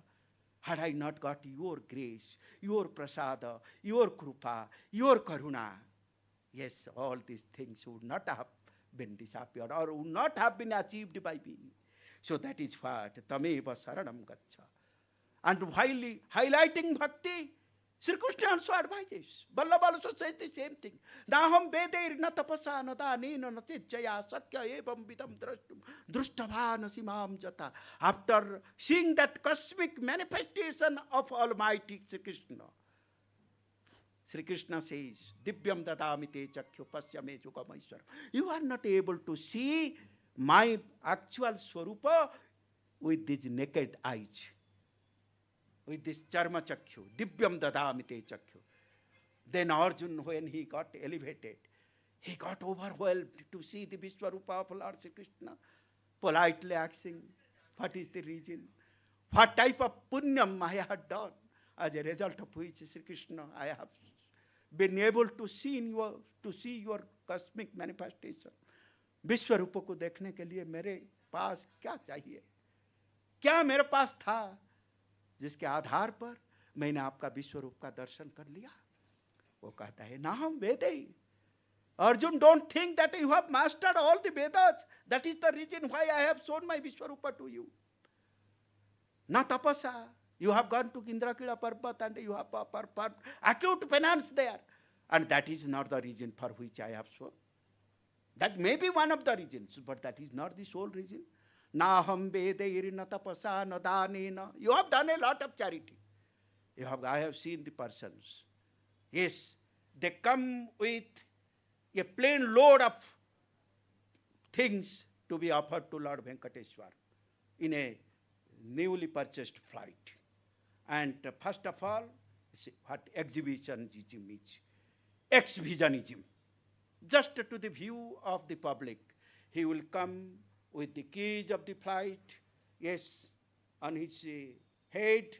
He will bring it, offer it to the chief executive officer, and everything will be just recorded. Your what you call everything will be televised. This videography will be there, and then after 1 week, after another week, another, and a telephone will come to me. Vice-Chancellor, sir, send 11 Vedic scholars. They will chant Vedas in the airport to receive that person, the Malik of that AC. I am not referring to anybody. You see, this is happening. Don't mistake me. This is real fact. I will send 10 to 15, 11 Vidyarthis. They will chant the Vedas and they will take him up to the hills. He will offer that and then he will come back. Then after 1 week, and each student will be given a remuneration of 25,000. Then that is my purpose. Let my poor students get some remuneration. Then at the beginning stage, I was also moved by the bhakti, by the the social service of that gentleman. Then after some time, I saw in the newspaper, yes, he has been arrested, he has been, so only now you can refer to him. A great person, and now his life has become a hell. The greatest, the richest man of the state. What type of offering you have got? So this is Naham Vedair Natapasa no Danena. If you go to him, just to give us some amount for organizing this. How much you want? Only 1 lakh will do. What 1 lakh? Give him 5 lakhs. Give him 5 lakhs. Is it charity? Where did you get this from? So this is Naham Vedair Natejjaya. You have performed some sacrifices. That is the reason I have shown it. Sakya evam vidham drashtum drashtavan. No, you are not able to. So then, what is the reason? Na bhaktya tvanannaya sakya aham evam vidhorjuna drashtum jnatum cha tattvena. This is the reason. Bhakta ananya bhakti. So friends, this ananya bhakti. And how can this ananya bhakti be attained? Then the 5th important characteristics of Vallabha Sampradaya. Grace, tadanusaranam, maryada. Maryada marga is different. It is all within the 4 walls of the Shastras. Neither emphasis is given on bhakti, nor knowledge, nor karma, nor vairagya. It's a combination. It is also a combination. But in a different mark. It is dominated by grace of God. It's only your grace. And chap means ashta chap we see. Chap means impression. Chap literally means stamp, seal or impression. In the context of ashta chapa poets, the word has 3 primary meanings. What are these? Divine seal. The title ashta chapa means 8 seals. It signifies that, yes, these 8 poets were specifically tujain and sealed. They were just bound by the Almighty. You are my, they have identified by the God himself. So this is one impression. The second meaning is signature. Chap means signature. So in the end of each line, they speak of their name. That is, Surdas kahe, Nandadas kahe, Madandas kahe, Chitswami kahe. This is. And third is impression. A long-lasting impression. Chap. They have left some imprint, some impressions on the society, which continues to influence the world of literature, world of science, and world of culture for times to come, for indefinite time. As he told yesterday, our Nathji, Kalohayam Niravadhi Vipulacha Pruthi. Their Sahitya, their darshan is Kalajai. It will continue to impress, continue to influence the future generations to come, or the future literature to be composed. And this is what? And these 8 celebrated poets, saint poets, one is Surdas, Kumbhandas, Paramananda Das, and Krishna Das. All of them flourished in 15th and 16th century when this Bhakti movement, national Bhakti movement took place. They nourished that movement. They strengthened that movement. Here you see Kanakadas, Ramdas, Haridas. From that was a time when, because of the grace of Lord, because of the desire of the destiny, yes, all these like-minded devotees and saints, they appeared in the different corners of the country. Shankardev in Assam, Chaitanya in West Bengal, your Tulasi Das, Kabir Das in North, Narsi Mehta in Gujarat, Haridas, Kanak Das from Dasa Sahitya. You must be knowing. Famous Dasa Sahitya. Das Sahitya was created during that period only. And you see, I have got everything on record regarding these 8 poets. I am not elaborating them. So these are the 8 saint poets. And the bhakti, what type of bhakti they have exhibited? There are 9 types of bhakti: Sravanam, Kirtanam, Vishnu Smaranam, Padasepanam, Archanam, Vandanam, Sakhyam. This is Sakhya Bhakti they have professed. This is the friendship, Sakhya Bhakti. You see, for 9 types of bhaktis, we have got 9 model bhaktas. For Sravana Bhakti, it is Parikhita. Kirtana Bhakti, it is Chaitanya. He is the role model. And for Sravana, Kirtanam, Vishnu, Smarana Bhakti, it is Prahalada. Padasevana Bhakti, it is Sri Lakshmi, who always serves the lotus feet of Almighty, gets that opportunity. So then, Archana, it is Pruthuraja, role model is. Bandana, Akrura. Dasya, Hanuman. Shakhya, Arjuna. Tvameva mata cha pita tvameva, tvameva bandhus cha sakha tvameva, tvameva vidya dravinam tvameva, tvameva sarpam mama deva deva. You are all in all for me. That is Sakhya Bhakti. And these 8 persons, they exhibited, including Vallabhacharya and his son. These last 4 are the followers of Vithaldev, Vithalnath. And the first 4 are the direct disciples of Vallabhacharya.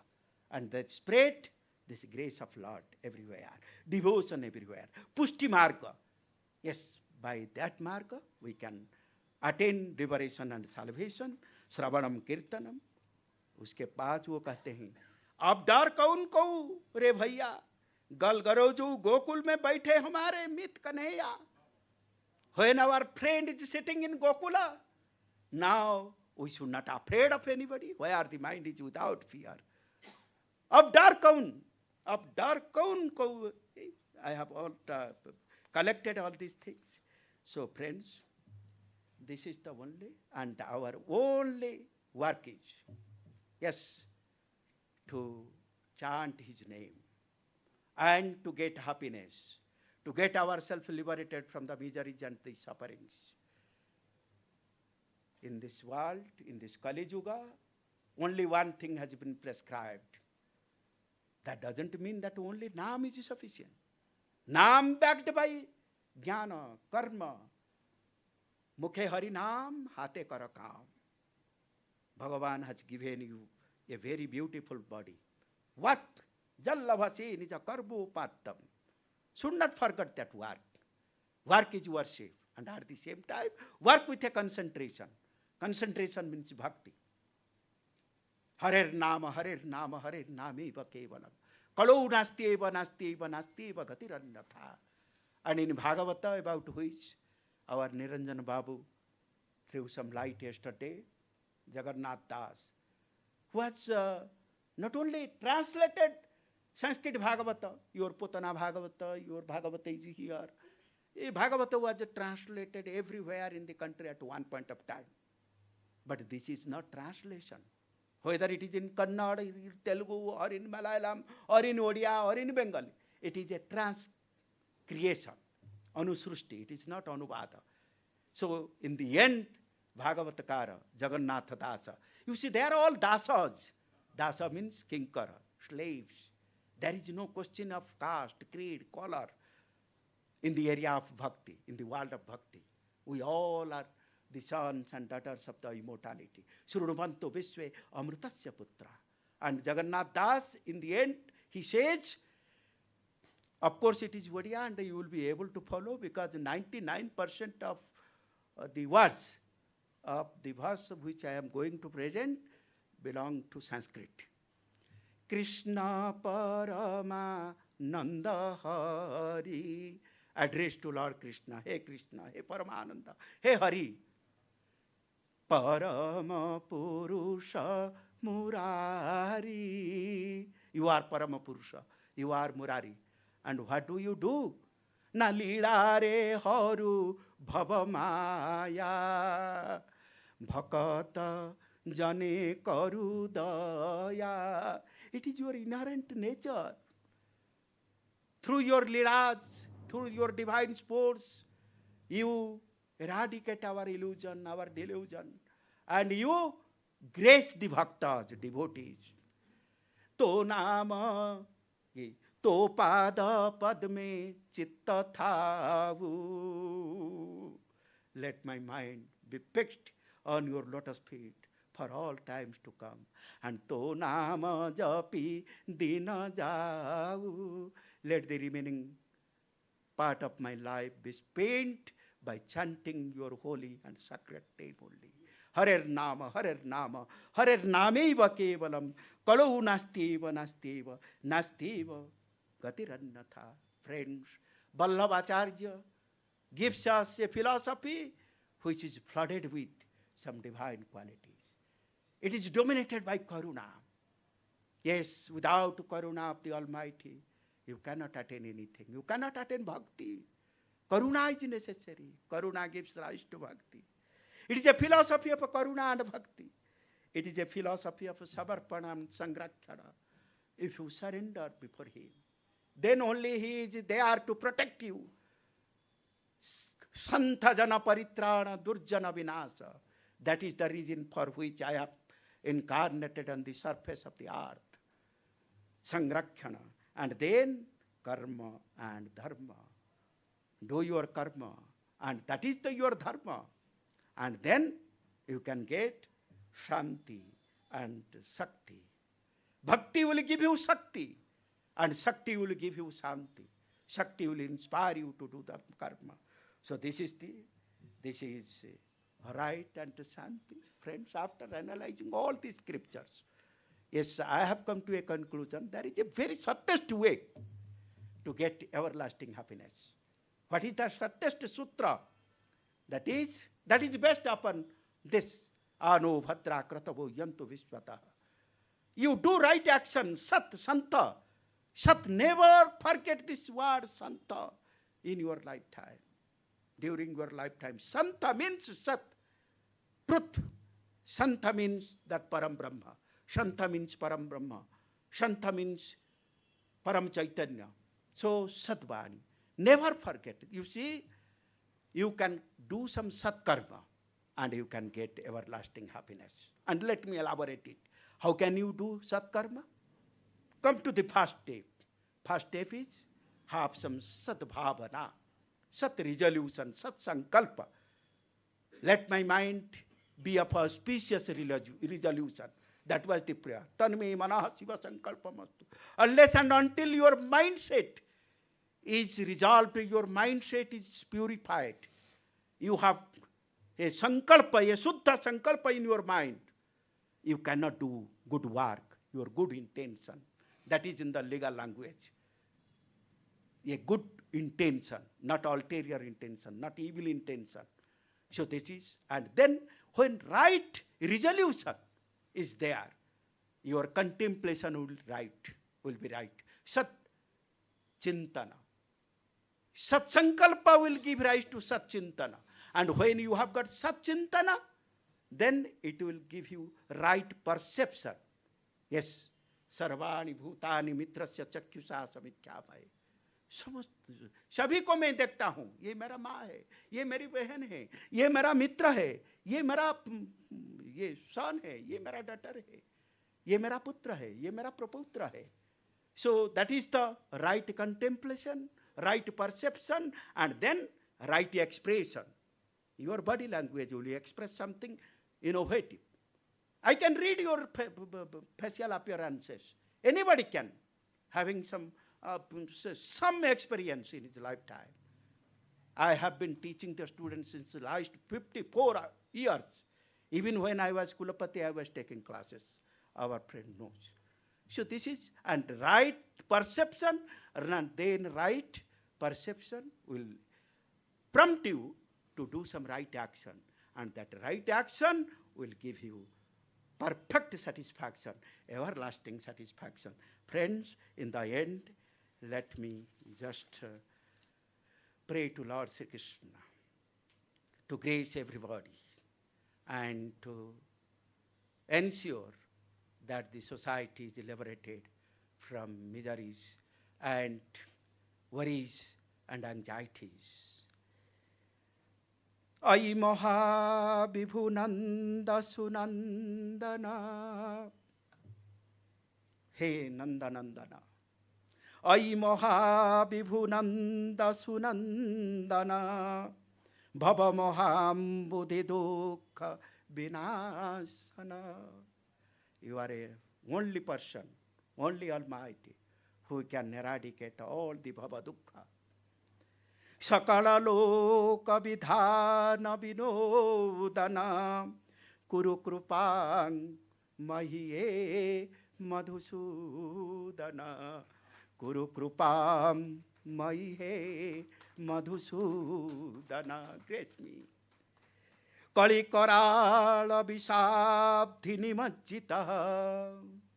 I am not in my proper state. I am completely immersed in this Kali Kala, this Mahan Ambodhi, Visambodhi. Kali Karala Visabdhini Majjita Bahuvidha Dhiruja Smihi Murchita. So many kinds of adis and vyadis have overpowered me. And what I want, what is my nivedan? What is my prayer before you? Tattvapade vinayena niveditam mai vibho karunam kuru sampratam. It is high time, O Lord Sri Krishna. This is my humble prayer before your lotus feet. Just grace me, that's sufficient. Tat prasadat maya achyuta. If I have understood what life is, if I have understood what my connectivity with the Supreme Reality is, if I have understood what is the significance of this organization, if I have understood what is my relationship with the Mother Nature, if I have understood what is the relationship between me and this learned audience, that has been possible because of your grace. Your grace and your grace. Thank you very much, friends. Dhanyavada. Namaskara.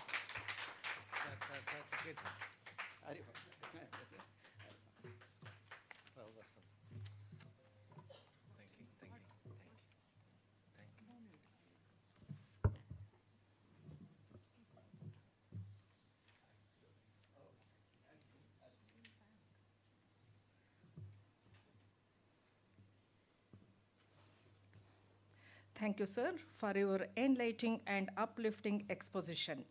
Your words have opened new door of understanding. Thank you very much. Now we will move on to next session. As the morning deepens, we now travel to the culturally vibrant land of Andhra, home to saints whose songs became scriptures of the heart. This session, titled Saints from Andhra Pradesh, brings alive the spiritual resonance of Annamacharya, the philosophical clarity of Vemana, and the devotional fire of Ramadas. We are delighted to welcome Dr. Subrahmanyam Gorthi, Associate Professor, Department of Electrical Engineering, IIT Tirupati, a scholar who harmonies scientific insight with cultural depth. Sir, we invite you to guide us through the soulful legacy of these great saints.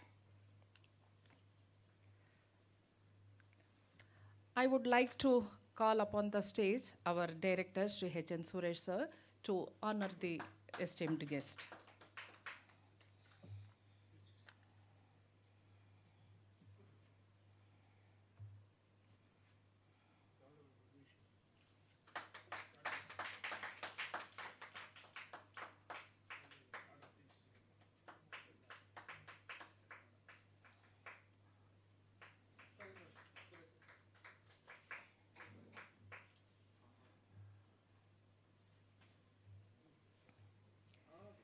Thank you, sir. Dr. Subrahmanyam Gorthi is an associate professor in the Department of Electrical Engineering at the Indian Institute of Technology, Tirupati. He holds a PhD in medical image processing from EPFL, Switzerland, an MSc Engineering in Computational Science from the Indian Institute of Science, Bangalore, and the BTech in Electrical and Electronics Engineering from Nagarjuna University. His academic journey reflects a strong foundation in engineering and computational science, leading to impactful contribution in medical imaging and social signal processing. Before joining IIT Tirupati, Dr. Gorthi gained diverse professional experience across academia and industry. He serves as a postdoctoral fellow at Harvard Medical School and Boston Children's Hospital, where he advanced research in medical imaging. He also works as a chief engineering at Samsung R&D Institute, Bangalore, contributing to cutting-edge technology development. His earlier roles include software engineering at SoftJin Technologies and research assistance at IIC Bangalore, which provide him with a broad perspective on both applied and fundamental research. Since 2016, Dr. Gorthi has been a key faculty member at IIT Tirupati, initially as associate professor, assistant professor, and now as associate professor. His teaching and research focus on medical imaging processing, computer vision, and signal processing, with over 40 peer-reviewed publications in reputed journals and conferences. His work has been recognized internationally and continue to influence advancement in healthcare technology and computational imaging. Sir.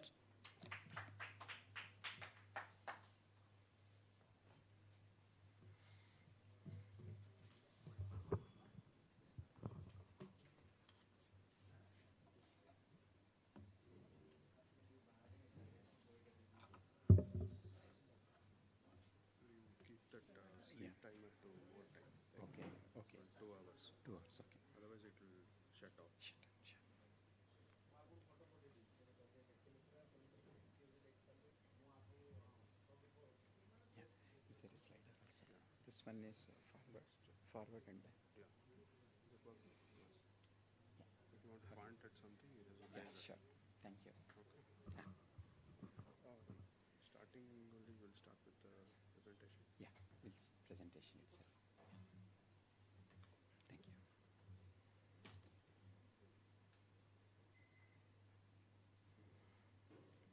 Yeah, namaskaram to all, and a very good morning to one and all. Thank you for the kind introduction, ma'am. And it has been a pleasure. It's a privilege to be here participating in this Santhavani. And so, yeah, we had a very insightful pointers about what exactly is Sant and all. So this is very nice. So the task given is sons from Andhra Pradesh. There are quite a few. So have been picked Annamacharya, Yogi Vemana, and Bhakta Ramadas. So even maybe we'll take 1 hour to actually dive reasonably deep into even one would be difficult. So what we will do is, with permissions from you, we'll just stick on to Annamacharya in the interest of time. And let's all travel together to dive into 3 aspects of Annamacharya in this presentation. So we would see about first the divine life of Annamacharya, and followed by that, let's taste a bit of the nectar from his kirtanas. We'll pick up few kirtanas and see the meaning and the aspects of his kirtanas. Followed by that, which we considered as typically a under-noticed aspect of it, where a rediscovery of legacy of Annamacharya. So these are the 3 aspects that we would be going through in this presentation. So first, let's start with the divine life of Annamacharya. So the key reference book that will be is followed to have a to know about the life of Annamacharya is this book that you see here, Sri Tallapaka Annamacharya Jivita Charitramu. This is a Dvipada Kavyam which has been written by the grandson of Annamacharya. So the whole presentation here will be primarily based on, and of course will be supported from the other sources, but this happens to be the key reference for this exploration, right? And like any great Sant comes and has been helping the humanity, you would see that one of the amsas of the Lord will be very prominent in him. And what is believed by Annamacharya is he is the amsa of Nandaka Khadga of Sri Mahavishnu. And once we go through it, it won't be any more a belief, considering the impacts of works he has done and the way he has uplifted humanity in general. Once we see it, we will see that this cannot be false. Okay, this is in fact, this is the one. So he was born in 1408 is what is mostly agreed upon the year, and another school of thought says this he's born in 1424, while perhaps for me seems 1424 seems to be the actual date. Anyway, we will not go into that in the interest of time. So he's born to the parents Narayana Suri and Lakkamamba. So he was born in the Andhra Pradesh in, yeah, by the way, when we say Andhra here, it's both Andhra and Telangana is what we refer to here now, in Telugu in general, let's put it. So he is now still in Andhra anyways. He's born in Tallapaka village in Kadapa district, and the kind of omens and the kind of divine visions that the parents have got, and all of them have assured them that a divine being is about to born to them. And he was born, and unlike we see in movies of Annamacharya, where he seems to be lost in the world, cinematically sounds interesting, but from the life of, thank you, sir. From the life of Annamacharya that has been written and has been documented, he is very devout child from the very beginning of his life. So that has been a part and parcel of it. So they say even in Kirtanas, he doesn't eat without listening to the name of Narayana, and all his plays are related to Narayana, connected to Narayana in a way or the other. So also from the Kirtanas we see that at the age of 8, by the time itself, he is somewhat already started feeling vairagya because of the worldly activities, the people around him, the parents, the society and all are involved. So that vairagya getting entangled into the activities of the materialistic world with a materialistic approach has already kind of brought in him a kind of disassociation. So seeing this child and not really understanding what's going on in the background because of his Janma Samskara itself, they were pushing him to get involved in worldly activities, which include, for example, what has been told in that book is he was asked to cut the grass in the fields, and in that process, while he is doing with his mind in paradhyana, in the dhyana of the Lord, his finger got cut, it was bleeding, but he is not even bothered about it.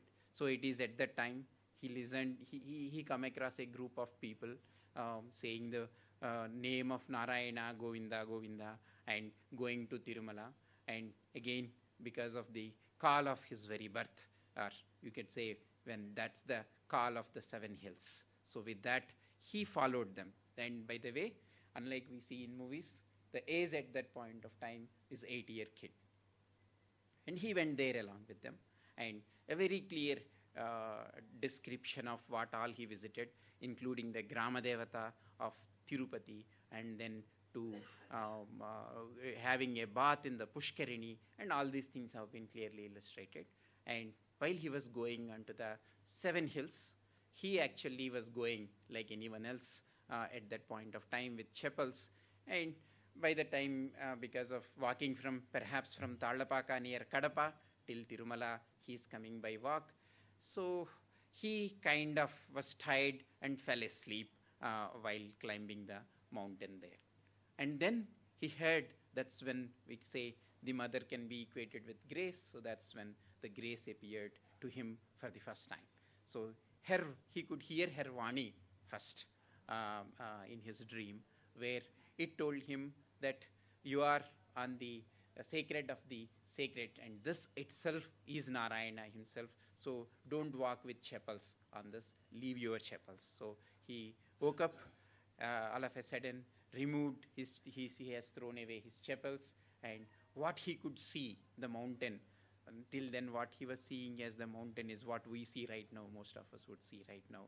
And to him then he describes how that appeared as a mountain of Suvarna, and a real the Lord himself being there, and it will come in the descriptions that we will see shortly. And it is then, it's started with the Vani of the Alarmail Manga, and he is already hungry by the time, and she has been offered the prashada, which has been eaten by the mother and Lord Vishnu, and with that, and that too given by the mother herself. So that has brought him into the utmost state. And then the very beginning with the prasad, which is a Sheshabhukta of the mother and the father, that in him activated or in him triggered the Janma Samskara and started composing his kirtanas from then onwards, they will say. And it has been told that if he has 2 Angavastra with him, 2 dhotes with him, while he just washes one, initiated into Sri Vaishnava and Divya Prabandhams, and all of them he studied there for few years under the guidance of Sri Ghana Vishnu. And then anyways, have been some time, parents have figured out his whereabouts, and they have come here, persuaded the boy to take home, and he was there at home, but now in a different, even in a further blissful state. And some time passed by, and the Lord Vishnu himself appeared to the parents of the 2, perhaps the relatives of Annamaya as well, has 2 daughters by the name Timmakka and Akkamma, and directed them to give these 2 girls, marry them to Annamacharya. And Annamacharya is very reluctant to get married. He is already at the state of dispassion at the age of 8 itself. But again, Venkatesha persuaded him to get married and told him that he'll take care. And that's how he got married. So then with his 2 wives, not to honeymoon, he started his Tirtha Yatras from there. And the Tirtha Yatras after the marriage, And there is, in this book, you would find out a very clear description of where all he went, starting from, they call it as Tuli Gadapa. Kadapa is actually known as Gadapa. So that's where he started with. And he had the darshan of Sri Channakesava Swami and continued it through various sacred shrines, and finally, of course, visited obviously Tirumala, and then all this Tirtha Yatra culminated at a place called Ahobilam. That's actual word is Ahobalam. That is a Navanarasimha Kshetra, and it has been told that this is the place where the Prahlada Charitra happened. And here again, if after he sees every god, one of the uniqueness of Annamaya is every god he sees in them Venkateshwara, and finally ends up with Venkateshwara. And if at all, if we have to somehow force it to rank, the next favorite god comes to him is Narasimha Swami. He has written so many kirtanas on Narasimha Swami. And here there is again a great saint called Sri Satagopa Yatindra, and he has initiated now. Till then you could say the bhakti has taken the precedence. Now along with that, added to that, now the mantra diksha of the 32 akshara mantra of Sri Narasimha Swami, he has been initiated into it, and he attained siddhi in this, and he had practiced and did the mantra diksha under his guidance. So now with that, again, he is now at the age of 16, he got married, and it is at that time, they say, the darshan of Venkateshwara, it has been also clearly mentioned in the book written by that, he had the darshan of Venkateshwara at the age of 16. So then Venkateshwara instructed him to worship him through his Sankirtanas. That's the word, that's the instruction given by Venkateshwara to Annamaya. Then he has taken an oath, a pratigna, that he would worship him with at least one kirtana a day. From that, we'll again come back to that shortly, a little later, but that's the oath he has taken. And with the blessings and grace of Lord Venkateshwara, followed by again bhakti, jnana, and the anusthana, everything culminated in him, and they are just flowing through him. All the kirtanas are flowing through him, and they are, since they have their source from the very Lord itself, they just penetrated into the people, masses, like everything. Wherever he goes, everybody, whenever he sings, that's what is kind of bringing all people into bhakti marga. And again, this is also the time of King Saluva Narasimha. He is the king of Vijayanagara Samsthana at that point of time. And his name, fame, everything kind of exploded like wildfire. And he heard about him with a high regard. He invited him to the kingdom. He has kind of served him well and requested him to be there in their kingdom, in their asthana, as an asthana vidvamsa. And he has been there on and off there for some time. He used to visit there as asthana vidvamsa. And over a period of time, again, like that lenience, and once we see people for quite enough time, we forget about their divinity and start treating them like anyone else.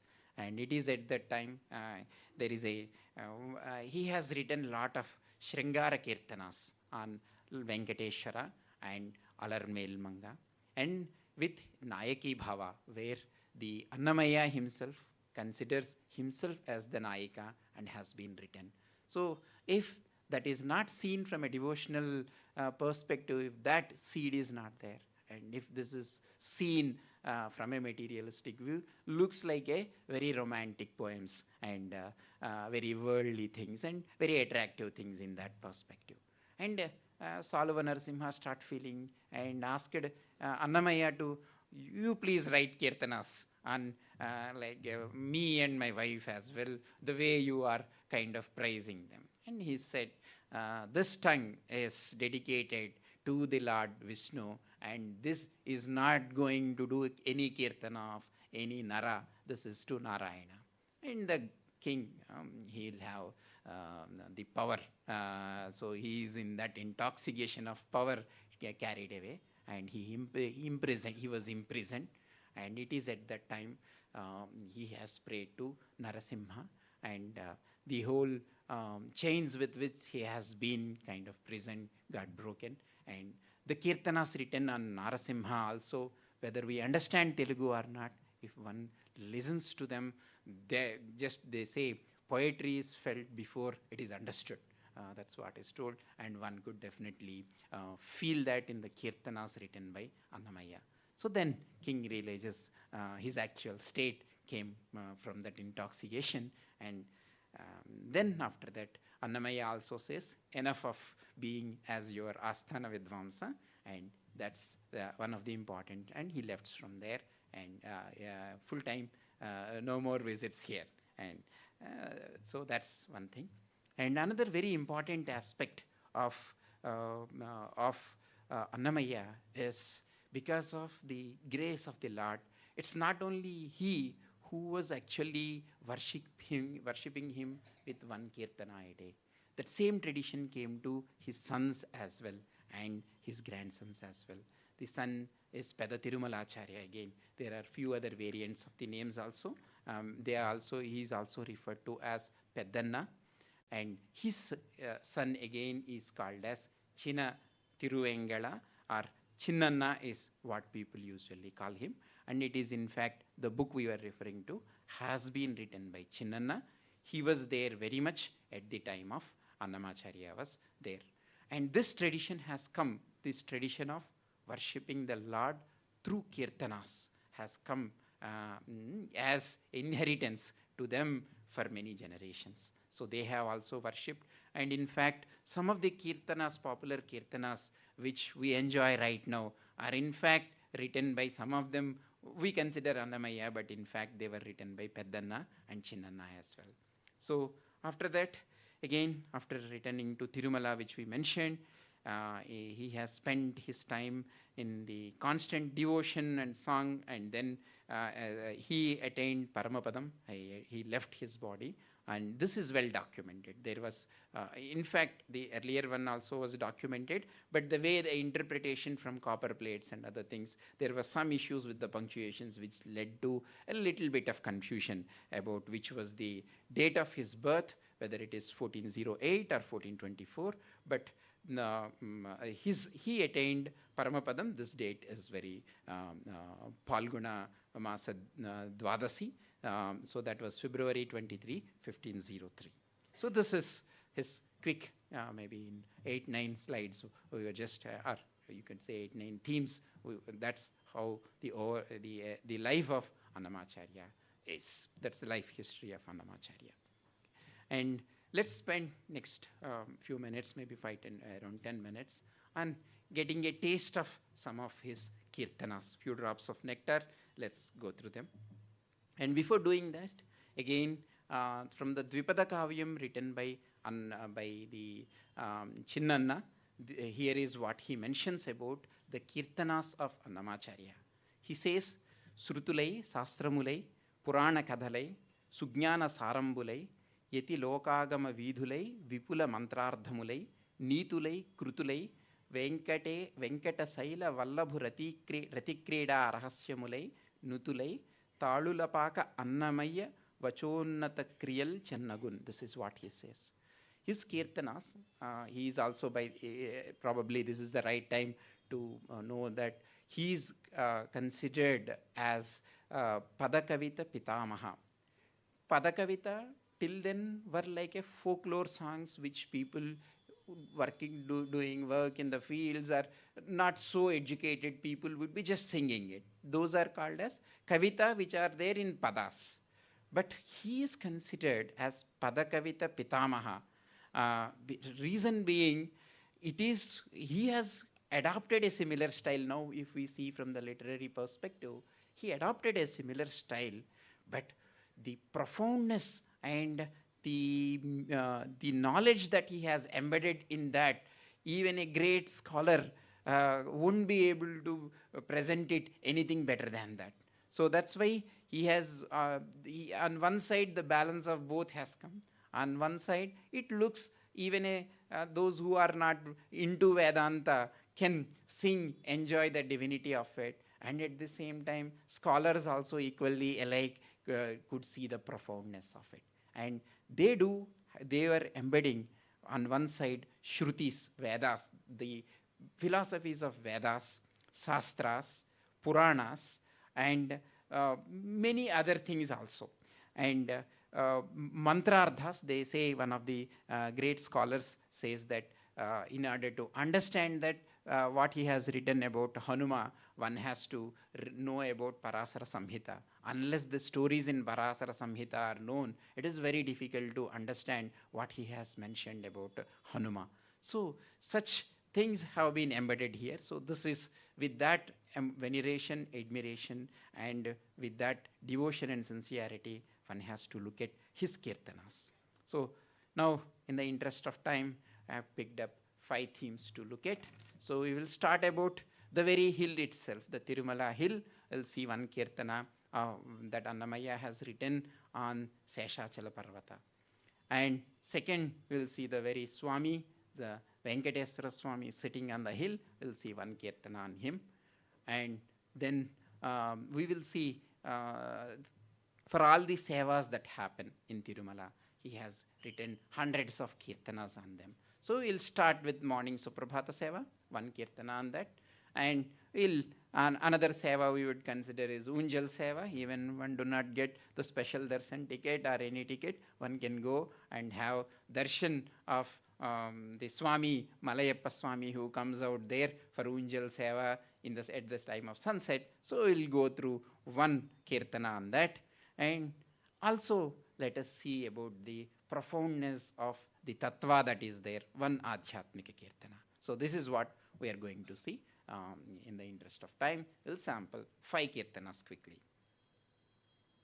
First thing, again, just to say how many kirtanas he has written are numerous, hundreds and hundreds of kirtanas are there on Seshachala, saying it is like, for example, a prime minister is coming to Tirumala, let's say, and camping there for 1 week. What will happen is, every ministry portfolio person will come to Tirumala first, ensure the things are in place, and along with him, there will be people in Tirupati, Tirumala, and all around people who have certain things, need the help of the Prime Minister. They all also will come there. So even if he is coming for 1 week, if that is the case, now the Lord from Vaikuntha coming down and being there in the Kali Yuga and for all the yugas from there onwards on Seshachala Parvata. So the very seat of him on which he rests, the Seshachala, has become the Seshachala Parvata. So Adivo Alladivo Sri Harivasamu Padivela Seshula Padagala Mayamu. That is how he says about this Parvata. And who all have come? Another wonderful kirtana on it is Kattedura Vaikunthamu. Let's try to see what the meanings of it to some extent quickly. Let's see what it says. And maybe these kind of looking at things will help us when we visit Tirumala next time. How to look at this Parvata? Why, in what perspective should we see it? How to see the Lord? These all will give, if we are able to see even in Amsa of what Annamacharya has given us, will be great. So here in this he would say, Kattedura Vaikuntamu Kana Chaina Konda, Tittalaya Mahimale Tirumala Konda. So all the divine qualities, Kattedura Vaikuntamu. So the Vaikuntha is now just before us, and all divine Mahimas of him have become solidified, and that is what appearing before us as this Tirumala hill. And what are the rocks here in Tirumala? Vedamule Silalai Velisinadi Konda. Every Sila here is the Vedas here. That means the meaning of Vedas have transformed in them as the Silas here.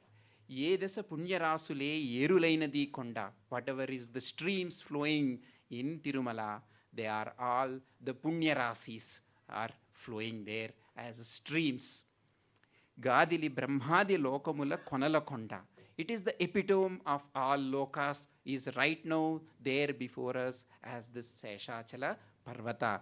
Brahmadi Lokamulu Konala Konda. It is the epic of it, or extreme of it, or the highest of the highest, higher than the highest.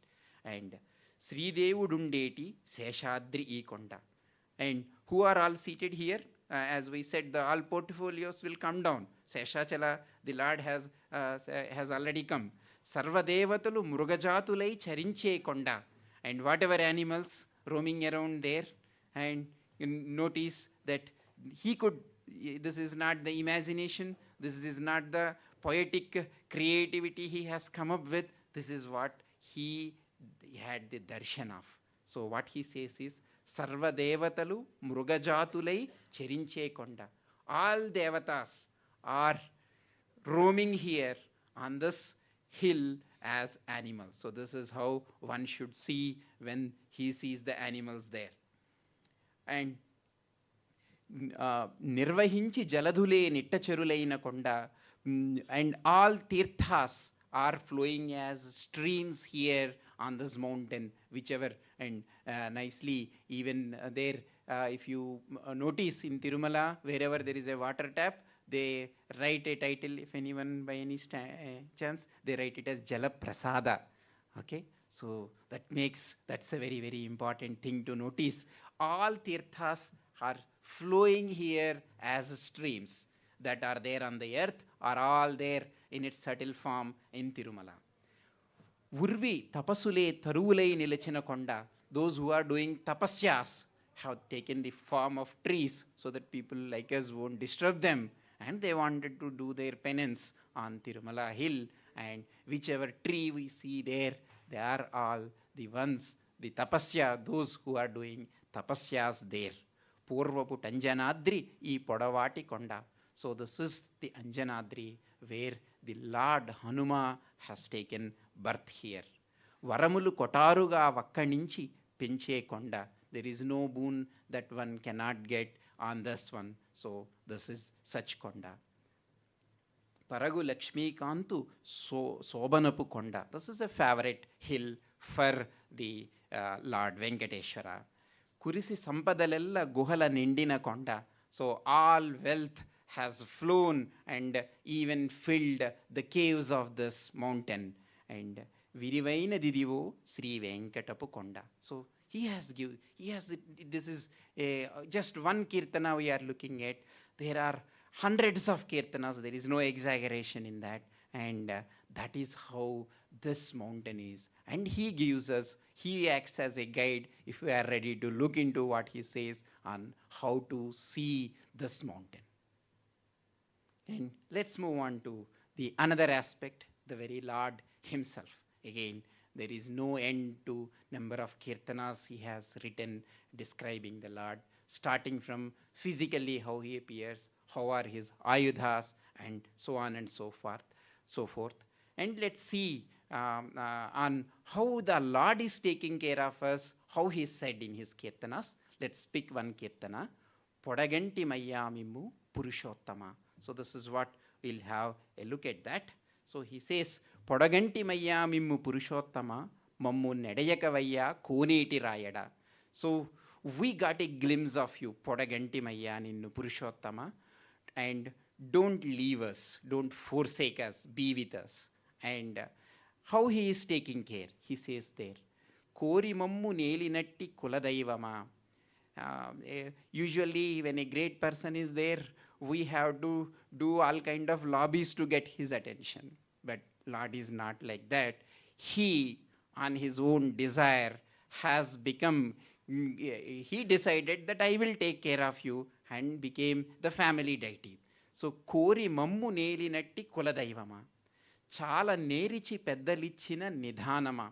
And after learning the ancestors, all the elderly people, wisdom people, rishis have learned that this is the best resort to whom we can surrender to. And that happens to be Venkateswara. So, chala nerichi, after learning a lot, peddalichina nidhanama. Nidhanama means nidhi. This is the nidhi that we have. Garavinchi dappidirchu kalameghama. And that which quenches our thirst. And even any word of Annamaya in his kirtanas are irreplaceable. Because look at this, he says not just Meghama is cloud, he says Kala Meghama, that is the black cloud. Black cloud signifies where it is full of water. So he is there to quench the thirst to the fullest and has water beyond the thirst. And again he also says, not just quenching the thirst. You could do, somebody might come to us, bugging us, we may just give him to get rid of him, and we show that kind of supremacy over him. But he quenches our thirst, which means get us rid of the difficulties we have and gives us boons. But Garavinchi dappi tirchu kalameghama, he does that by Garavinchi means he is also Gaurava, giving us as if he is in need of serving us, not the other way around. So you could see these words that every word is irreplaceable in any of his kirtana. So he says Garavinchi means giving him adarana, adarinchi, Garavinchi dappi dirchu kalameghama. Cheruva chittamuloni Srinivasuda. He is not far away, he is there in the heart itself. Cheruva chittamuloni Srinivasuda. Bhavimpa gaivasamaina parijatama, mammu chevadera gachinetti chintamani, kavinchi korikaliche kamadhenuva, mammu tavai rakshincheti dharanidhara. So all chintamani that we hear about, parijata vriksha we hear about, kamadhenu we hear about, all are in his forms. They give the boons that are asked for. He gives the boons beyond that as well, even without asking. And the very path on which we are treading, that very path itself, he becomes that path, or indeed, he is the path. Chadanika bratikinchu siddhamantrama. And he is the one that his very name is the Siddha Mantra, which ensures that we will not get lost or spoiled his very name. So Chadanika bratikinchu siddhamantrama, roga ladachi rakshinche divyaushadama. Physical ailments and bhavaroga, for everything he is the divyaushadha. Roga ladachi rakshinche divyaushadama, badibayaka tirige pranabandhuda. The one who is there as swasa within us, inhale the very vayu in us, he not leaving us and be with us, and hence we are here. So, Badibayaka tirige pranabandhuda mammu gadayinchinetti Shri Venkatanathuda podagantimaya ninnu Purushottama. So, this is the way he sees it all around him, in him, outside him, everywhere, and taking the protection and giving that protection with utmost care and attention. Okay. And with that, now TTD has Udayastamana Sevas, would cost us tens of lakhs of rupees to get that. And that is given for free, guided tour by Annamaya. If one is interested, each seva, one could collect all kirtanas that is there and have the kirtana where Annamaya sits next to us and guides to us on how we have to look at it. So we will see again in the interest of time 2 sevas, Suprabhata Seva and Unjal Seva. And again on Suprabhata Seva itself, there are tens or hundreds of kirtanas he has written. So every day, everyone can experience in a different way that particular seva and see the Lord in different ways. And this one is Vinnapalu Vinavale Vinta Vintalu Pannagapu Domatera Paiketta Velayya. So we have come with petitions, please, of Vinta Vintalu. Very strange, wondrous. Once we look back itself, we see what kind of things we are coming, and each one of us will come with our own set of things. So why should he wake up now? Vinnapalu Vinavale Vinta Vintalu Pannagapu Domatera Paiketta Velayya. He is there sleeping on Sesha. So that itself is his mosquito curtain, Domatera. So please get rid of that and listen to our, please, we are here. And all Puranas, Vishnu Purana and everything says that Suprabhata Seva, it is not just humans that come. Starting from Brahma, all people come to have his darshan of it.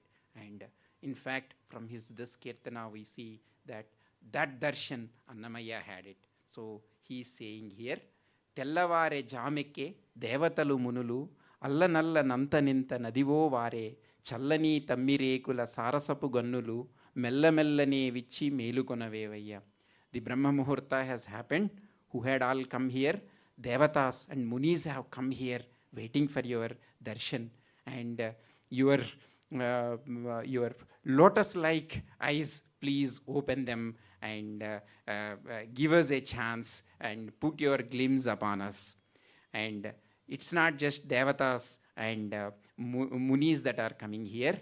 Garuda Kinnara Yaksha Kaminulu Gamulai, Virahapu Geetamula Vintalapamula, Paripari Vidhamula Paderu Ninnadivo, Siri Mogamuderachi, Chittaginchavelaya. So he says, Garuda, Kinnera, Yaksha, Gandharva, all these entities that are there in this creation are also coming at this Brahma Muhurta to have his darshan. And obviously, their Sangeeta looks somewhat strange to his, and their Kirtanas, if one could hear, perhaps sounds strange to us. So he is also saying there, on one side, one could get the feel of it, they are Virahapu Geetamulu. They could not see him from last night. And Vintalapamulu. Those alapas would be a little bit strange to us as well. So he is saying Virahapu Geetamula, Vintalapamula in multiple ways, different ways. They are waiting for your darshan. They are, so please wake up and give darshan there. Ponkapu Seshadulu Tumbura Naradadulu, Pankacha Bhavadulu Nipadalu Cheri, Ankelanunnaru, Lechi Alamelu Manganu, Venkatesuda, Reppalu Vichi Chuchi, Levaya. So Sesha is there while he is sleeping on Sesha. In another form, Sesha is also waiting there to have his darshan. Tumbura Naradadulu, Tumbura Narada, Pankaja Bhavadulu, the Brahma himself, that also say they put the tirtha at the night, and they say that that has been sanctified by Brahma, has taken that, and the next day is given as tirtha to all. These are all just for us, is what is told, but he is the one perhaps having that vision as well. So they are all waiting for you, so please wake up. And once you wake up anyway, Swami's consort Lakshmi is next to him, so first see his face. Okay, we all go with complaints. Perhaps she is the only one there without complaints. And so see her face and wake up. And wake up and see her face. Okay, so that's the Suprabhata Seva. Again, there are so many different perspectives of Suprabhata Seva. He has written it. So in the interest of time, we will go another one as Unjal Seva. So where Swami with his consorts will be swinging on the swing. Okay, so here this is another thing. Typically Kirtanas, and when these sevas are done, one impression would be, what is there in it? God is everywhere. We are now restricting and we are putting them here, and these fellows are under the limited understanding that God is there in Murtis. But look at how he does the Avishkara of Sri Vishnu in this Unjal Seva, in this Kirtana. So this is Alara Chenchalamaina Atmalandunda Ni Kalavatu Cheseni Uyala. So why this starts with answering the question, why is he perhaps undergoing this Unjal Seva? Because he has to stay within our hearts and minds, which are wavering. So he should get practice, warm up for doing this. So Alara Chenchalamaina Atmalandunda Ni Kalavatu Cheseni Viyala. Perhaps you got used to stay in our hearts thanks to this Unjal Seva. Palumaru Nuchwasa Pavanamulandunda Ni Bhavambu Telipeni Viyala. And why is he there in our swasa, which goes out, comes in, goes out 10 to 20 times a minute? So perhaps maybe he is liking this Unjal Seva also, and maybe he is there as swasa in us. Perhaps that is the bhava why he is like this. And then This is where we see him, these small things, the murtis being there in that unjal. But then he gives us a cosmic form of him, which is spread like the entire universe. That form of him, like Visva Rupa, we could see here. So what is actually his swing? So he says here, Udayasta Sailambu Lonara Kambamulaina Udumandalamu Moche Nuyala. For him, a mountain on the east and a mountain on the west, that means that which is covering the entire earth. So those Udayasta Sailambu, those are the pillars on which the unjal will be placed. Udayasta Sailambu Lonara Kambamulaina Udumandalamu. Udumandala means Nakshatra Mandala. The entire Nakshatra Mandala became the horizontal beam there. Udayasta Sailambu Lonara Kambamulaina, that is what is taking the load of this unjal. Okay, well, now we got two beams, vertical beams there. This one is there. Now what else is required for a unjal? We need the chains to hold it and a base to make them sit. So what are those chains that he says here? Padilamuga Vedamulu Bangaru Cherulai Pattaverapai Tochenuyala. When you are swinging, I feel that all four Vedas have become, because the unjal will have the four chains. The four Vedas have become the four chains of this. And what is it that holds Lord? And where he is there is, he tells in the last thing. Vadalakitu Dharmadevata Pethamai Migula Varnimpa Narudaya Nuyala. What is it that is sticking to him without leaving him is Dharmadevata. And on which he is sitting is verily the Dharmadevata. Vadalakitu Dharmadevata Pethamai Migula Varnimpa Narudaya Nuyala. Then he also gives the form we see in a small form, and now he also gives a description of the bigger form, where he says, Melu katlai meeku meghamandalamella merugunaku merugaya nuyala.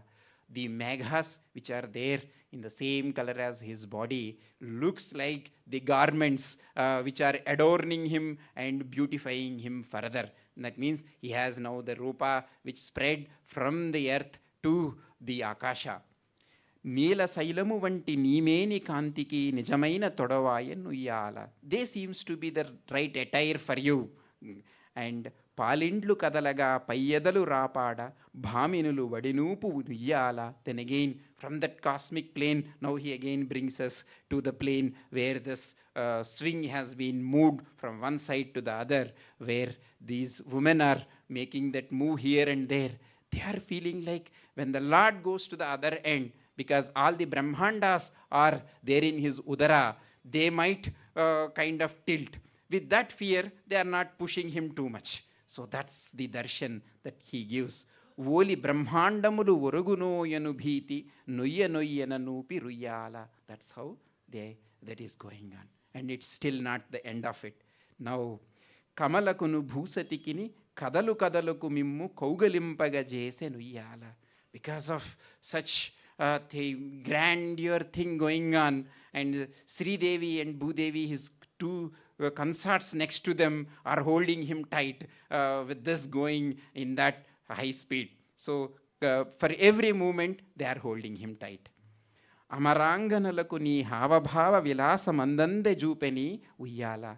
All divinely people, all devatas and devatas threes, they never had a glimpse of seeing all three together. So for them, they have given this divine glimpse of mothers sitting with the father and their expressions and their havabhavas.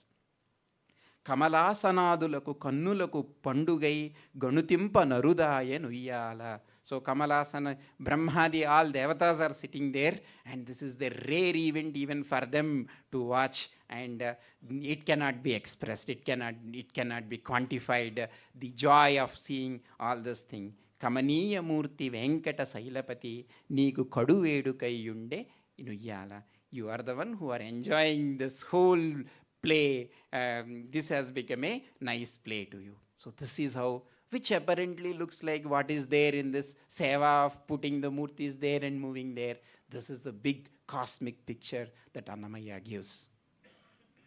So with that, in the interest of time, we'll again move to one Ajhatmika Tattva also of what Annamaya gives us. Again, as Sri Ramakrishna Paramahamsa and other sons also says, there could be different paths, but once that is attained, what they see, what is attained at the end of it remains the same. So while he has been initiated into Vaishnavism, in his kirtanas, it can be clearly seen that he is beyond any, he is not restricted to one path. All paths are equally good as long as they lead to the ultimate thing.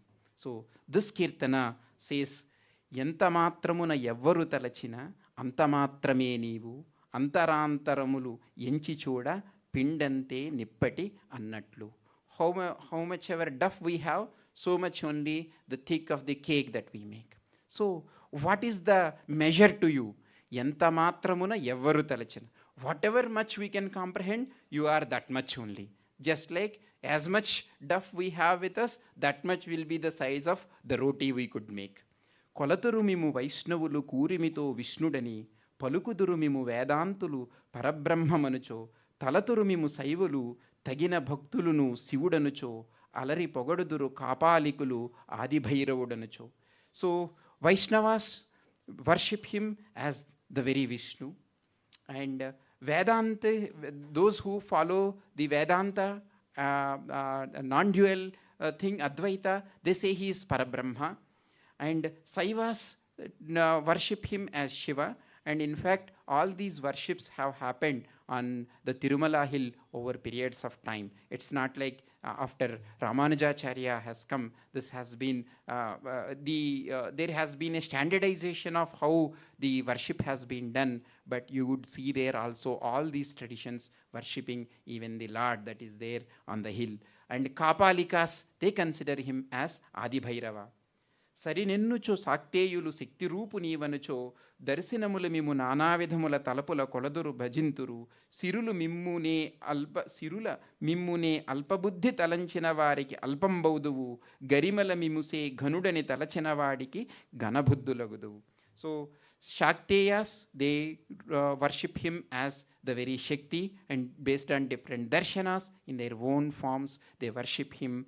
And whoever thinks little of you, you appear as if you are that much only. Okay? And whichever the grandeur scale that one could think of, he appears at that grandeur scale.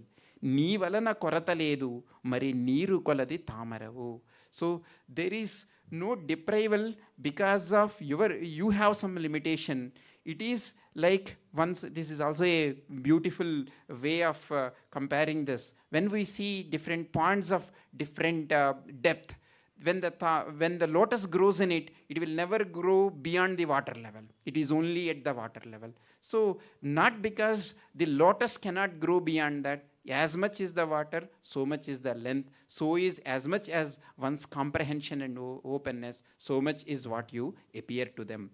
Avala bhagiradi dari baula ajalame urinatlu.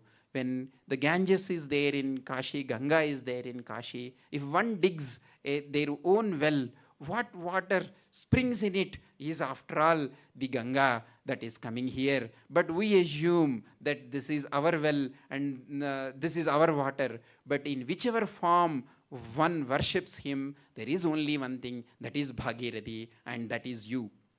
Shri Venkatapati Nivaite Memu చేసుకుని ఉన్న దైవం చేకుని ఉన్న దైవమని ఈవలని శరణమనియు ఇదియే పరతత్వము నాకు.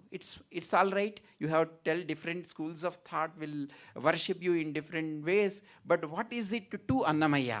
Sri Venkateshwara is, what is it to him? He says he is the Paratattva, that which manifested into everything, before manifestation, after manifestation, end of manifestation as well. That which exists is the Paratattva, is to Annamaya. So it is not just like on one side these Unjal Sevas and other things may, while they are profound as we have seen them, even in terms of the spiritual profoundness of these all the scriptures one could see in his kirtanas. So well, as I just wanted to outline few those for the sake of their sadhana, or those who want to work on it for their research. There are n possible number of ways. Again, in Telugu, Brahmasri Samavedan Shanmukha Sarma Garu, he has given pravachanas on Annamaya Kirtanas for 1 year. It has come in ETV long back, and in that many of these points I made a note here showing here are primarily based on what I come to know from his pravachanas there. So what he says, for example, again, the first one is based on what I have seen in another important person that we will see shortly, Veturi Prabhakara Sastri Garu. The way he has written forward, one could see that the life sketch of Annamaya can be brought out from his very kirtanas itself. That's what he has done in the forward of Tirumala Charitamritam that we have seen. And then we have not even had a taste of how he has worshipped Alarmail Manga. So that's another one. One could kind of cluster all kirtanas of Alarmail Manga and see. And then Narasimha Swami, his next favorite god, if we may say so. That also we have not seen any kirtana on that. And again, Hanuma. Again, Shanmukha Sarma Garu mentions that unless one understands Parasara Samhita, one could not really understand some of the kirtanas on Hanuma that were written by Annamacharya. And then, in fact, it has been documented that Annamaya has written Ramayana, but however, that Ramayana Dvipada is no more available for us. But nevertheless, he has written so many kirtanas of on Sri Rama, and he says that if one clusters them in a appropriate order, you could see the Ramayana given by Annamaya. And then similar is the Balakrishna, starting from his birth till the Bhagavad Gita. He has given the entire numerous, so when we say many, nothing less than few hundreds, and could go even to thousands. So those many kirtanas are available. And then Bhagavad Gita, so Annamaya's Bhagavad Gita, that's what he says that if one clusters them, enough kirtanas to give the meaning of entire Bhagavad Gita. And then another great book that he has written is Sankirtana Lakshanas. This is the book written by Annamaya in Sanskrit, which is no more available. However, in Telugu, this has been written, or the other way around, we'll see shortly, has been written by his grandson is there. Then again, this is from more of a bhakti point of view. Other things are influence, importance, relevance of works of Annamaya, and then each seva, each Brahmotsava seva, each Naivedya that is given to him, and all these things one can cluster and get immersed in that. So these are few possible things. So we'll come to the last leg. I know this is time for lunch, so we'll quickly wind it up, but hopefully you will find it slightly different from what we discussed so far, more of a kind of an exciting thing a bit. So this is about rediscovered legacy, which I feel like has been under noticed and not much highlighted as much as it should get attention to. As you could see, all these kirtanas are written in 1400s and up to 1500, very beginning of 1500. It's not like what we see right now were there. There is a 5 centuries of almost we could say a sleep or a slumber, where barring few available here and there, other than that we don't have in this magnitude. So we'll see what really happened. Again, I give you here references to some of the wonderful books which helped me actually to realize about these things. These books are by Sri P.V.R.K. Prasad Garu. He was, maybe some of you might be knowing him. He has been an executive that EO in 1978, and he has his contributions to what we see in Tirumala right now are immense. So my favorite books of him written, while there are few other books also, is one is Sarvasambhavam with the subtitle Naham Karta Harihi Karta. So this is where we would see some, particularly in the interest of time, we are not going to go through that, but MS Subbalakshmi, Amma, whatever we see in getting those Balaji Pancharatna Kirtanas, the events happened, one couldn't get there. And another book is Tirumala Charitamritam. He felt the need that over the period we forget things, they will go unnoticed over a period of time. So he documented that. So Tirumala Charitamritam is another book where we will come to know about Sri Rarlapalli Anantakrishna Sarmagaru, which about whom we will see shortly. And again, there is an English translation of the Sarvasambhavam book. I think the book name is When I See Tirupati Balaji. These are the books are published by MSCO publishers, and wonderful books. And barring even about these Kirtanas in general, also Sarvasambhavam is one of my all-time favorite books. So if you get a chance, do go through that. And before we go further, just wanted to give a glimpse of the literature that has been given by Annamaya. The Kirtanas, they say they have written is close to 32,000 Kirtanas. What that are available on copper plates right now are close to 14,000 Kirtanas. And then he has another written Dvipadakavyamu by name Sringara Manjari, and this is available. You can find whichever I have mentioned here are available, are there on the TTD website. And then he has written 12 Satakas. Out of that, only one perhaps is available right now, which is Venkateshwara Mangambika Shatakam. This is the first Shataka perhaps he has written, and written in no time, that it just flowed through him. So this is available. And he has written a Sanskrit book on Venkatachala Mahatmyam, which is currently not available. And as we discussed earlier, he has in fact written in Telugu Ramayanam at Dvipadakavyam. This is also not available. And in Sanskrit, he has written Sankirtana Lakshanamu. Later, this book has been translated by Chinnanna in Telugu. That book is available. But the Sankirtana Lakshanamu is not available right now. So, coming to the song treasury, and slightly in a lighter way, we could go through the rest of the presentation. Is what happened really is, again, we are indebted to the people we are going to see the names here. We are very much indebted to what we know right now about Annamaya. And one first person that comes in this list is Sri Sadhu Subrahmanya Sastri. So he was the one who decodes these inscriptions and all. So let me first show his picture first. He is referred to as epigraphist. So he was there. So he was going through these inscriptions. The language of Telugu that we see there is very different. You can observe it when we are going through the lines in Tirumala. You see them on the walls. This is not exactly that inscription, but I have put something that so that we'll get a glimpse of how it is. And there he had come across an important thing, that there is something called as Annamaya Sankirtana Bhandagaram. The storehouse of Annamaya Kirtanas is there. But why did we last? This is not known till 1922 to us, because that was earlier. These have been stored by around the 1500s, the beginning of 1500s. They have been engraved on that. Then, if we see the history, East India Company took control of the TTD as well. That time it was not called TTD, something, the Tirumala, the entire of that over a period of 1800 to 1831.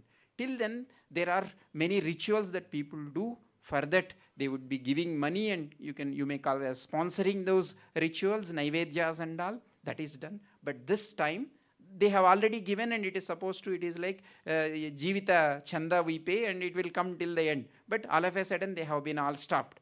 So it is during that time, what happened is, all things have been stopped, and that break was enough for us to last precedent of many things. Till then, the inscriptions he has come across in 1530 says that there is an Annamaya Bhandagara. While the Murti is taken around the temple, it is at that Naivedya of Atirasa, which is in Telugu called as Arisalu. They have been offered there, and has been, for that have been sponsored by Peda Tirumalacharya or Chinnanna perhaps. So he has seen it, and this nobody knows that these Kirtanas are there in it. So thanks to Sri Sadhu Subrahmanya Sastri, even learning them and decoding them is a humongous task.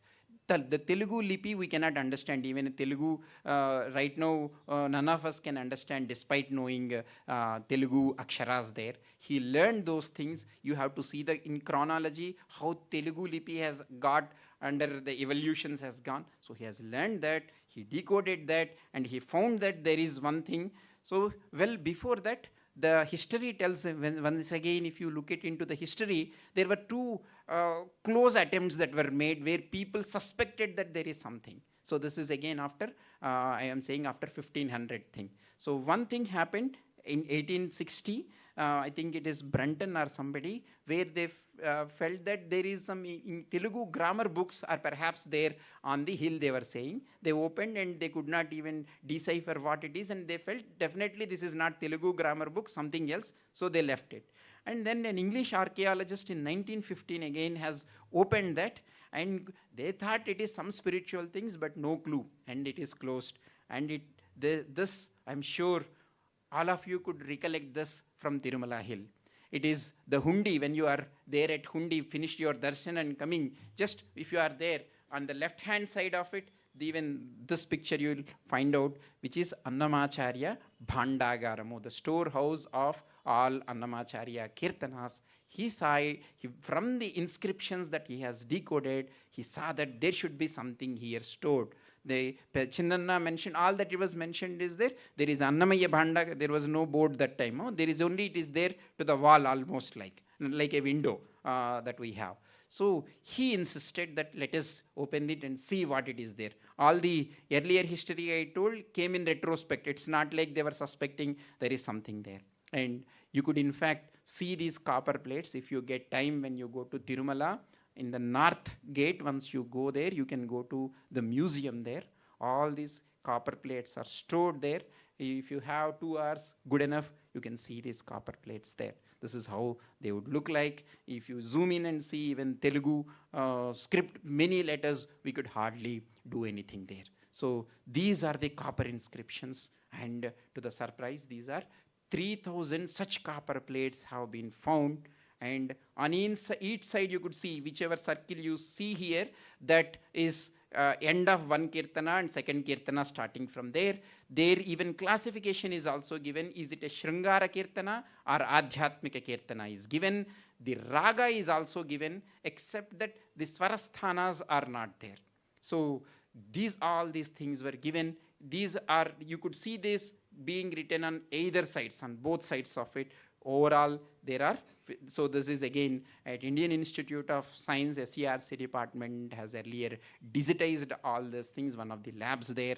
And from here to getting here as an engineering task is not so trivial, but now we do have all these digital copies of these 15,000 Sankirtanas, 3,000 copper plates left both on front and back. And again, this is what at that time the kings followed.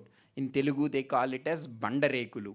Banda means very big, you could consider it as. What they used to do is, all nearby temples, this is almost like 6 feet height, and they used to carry it on their shoulders. It's very heavy. One cannot lift it like that. Nowadays, even 2 of us cannot lift it. And they put it on a log kind of thing in between. So this is not as small as you look there. Something can go inside with which 2 people hold it, and this is what the Devasthanam used to donate to all nearby temples where all these kirtanas are given. This is apart from the copper plates that we have seen there.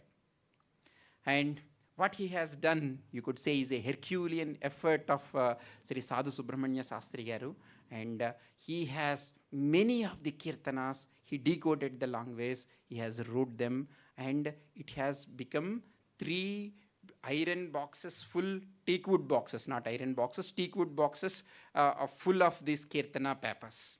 This was what he has done. And once this has done, this that epigraphy or whatever is there, it has moved then to Adayar.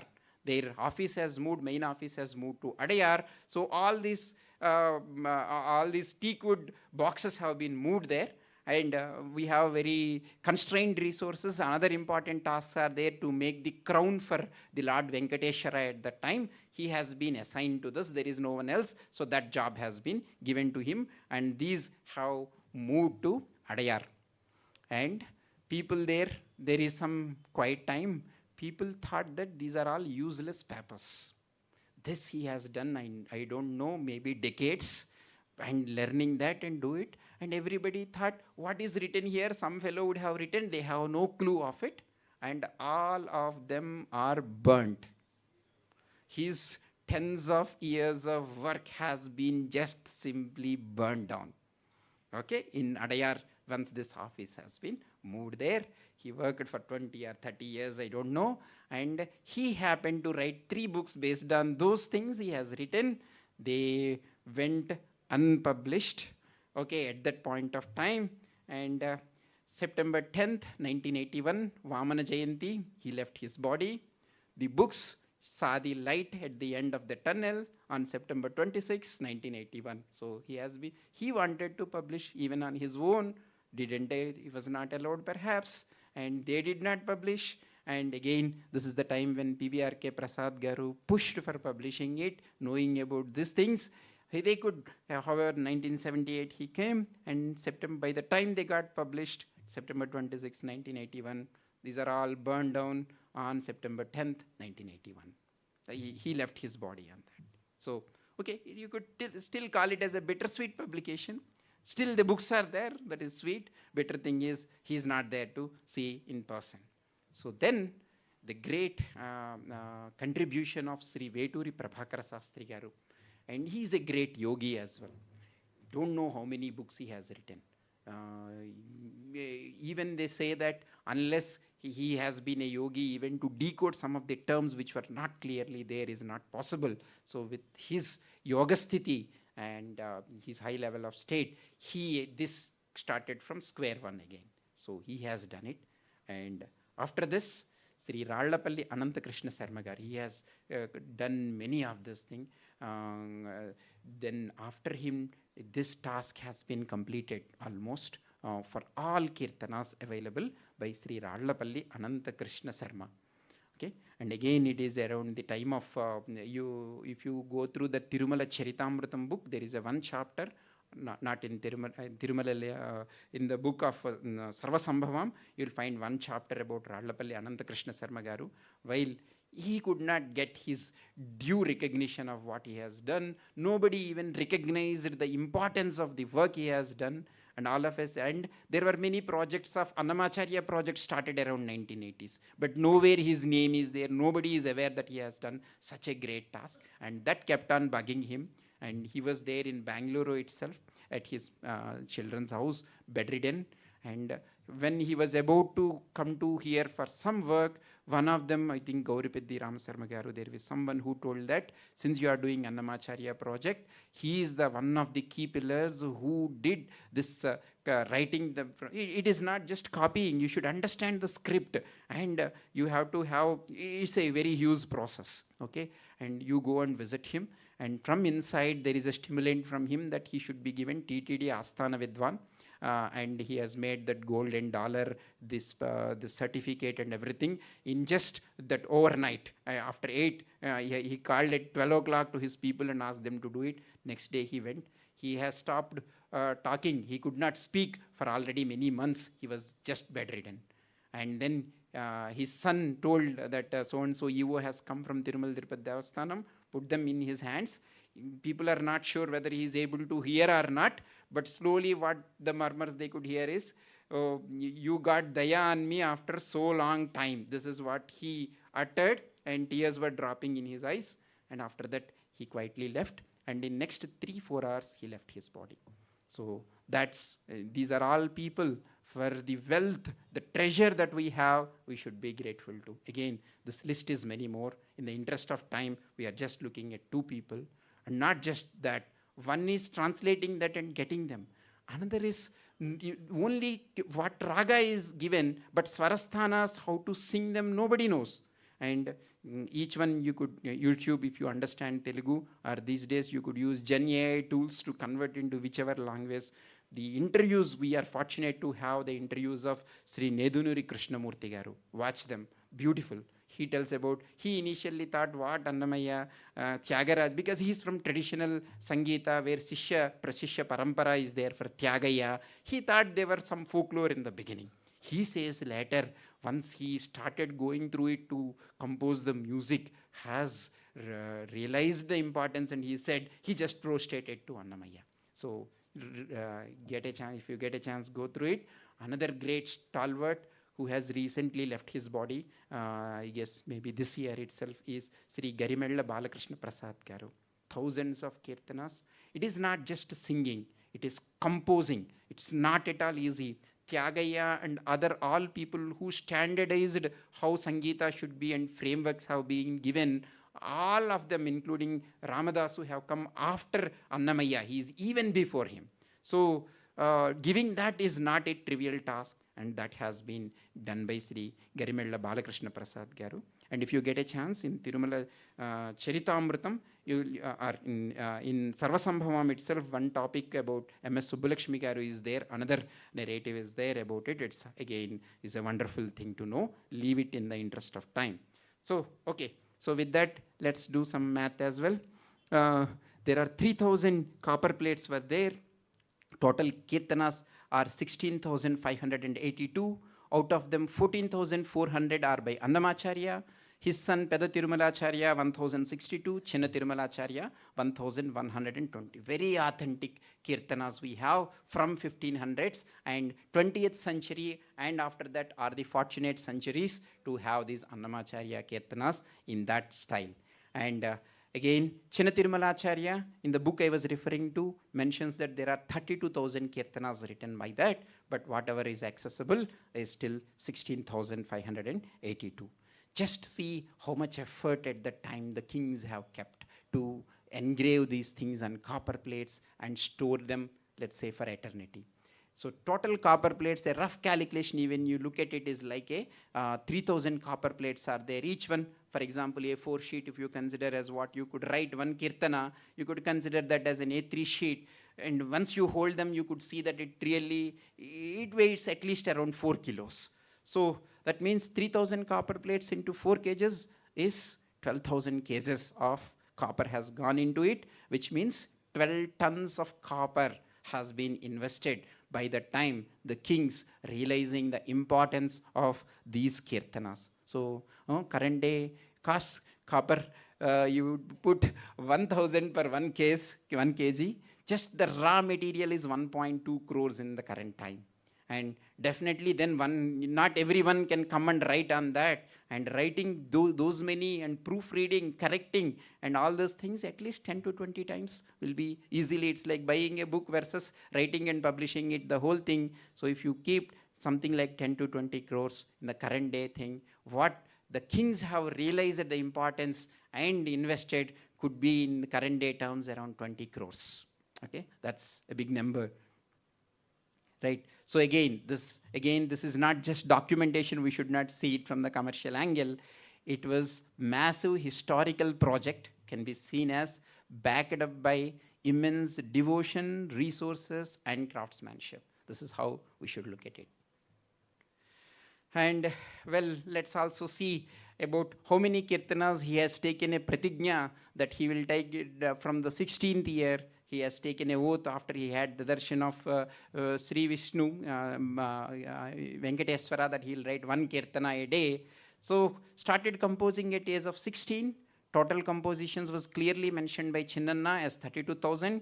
Consider 80 years of lifespan. That's what happened to come across few stanzas in what Chinnanna has written, where he clearly gives about the astrological chart of Annamaya, where he says 3 of the planets are in exaltation, and he also mentions there Visakha is his nakshatra, and keeping them and connecting the dots with what we see on copper plates. Again I see it's not that they could not do earlier. It's not that they realized this earlier to do the cross-checking, But nowadays we have all these tools of doing astrological calculations and like getting the horoscope there. So that was not possible manually earlier. That's how I see why Veturi Prabhakar Sastri Garu and others would not have done it. But based on that, it looks like for me they are exactly matching with if we see 1424. So consider that as 1424. So as many people say his age is not 96 years, it looks from this. Even Veturi Prabhakar Sastri Garu tells it as 1424. The later two people who has come thought that it should be from that. As I said, there is a punctuation missing in the copper plates. It can be interpreted as either this or that. Whether the date given is the date when Venkateswara appeared to him, or is it the date when he was born? This was the confusion because of a punctuation mark there. So yeah, based on that, it looks like 1424. I skipped that part in the intro. Already we are running out of time. So if someone is interested, we can discuss offline. So from that, if you take 64 years, that means into 365, 23,360. That means 1.4 Kirtana a day he has written. Even consider 96 years. Even then, again, he started writing, he has taken oath at 16th year. So 80 years, 29,200.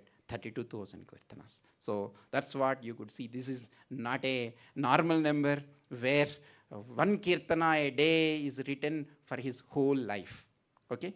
So, and again, we all keep cribbing. We lost those things. Okay. And now still 15,000 kirtanas are there. We forget about that. After writing all these things, we'll end up this by referring to one of the kirtanas that he has written. Dachuko ni padalaku తగని చేసిన పూజలివి పూచి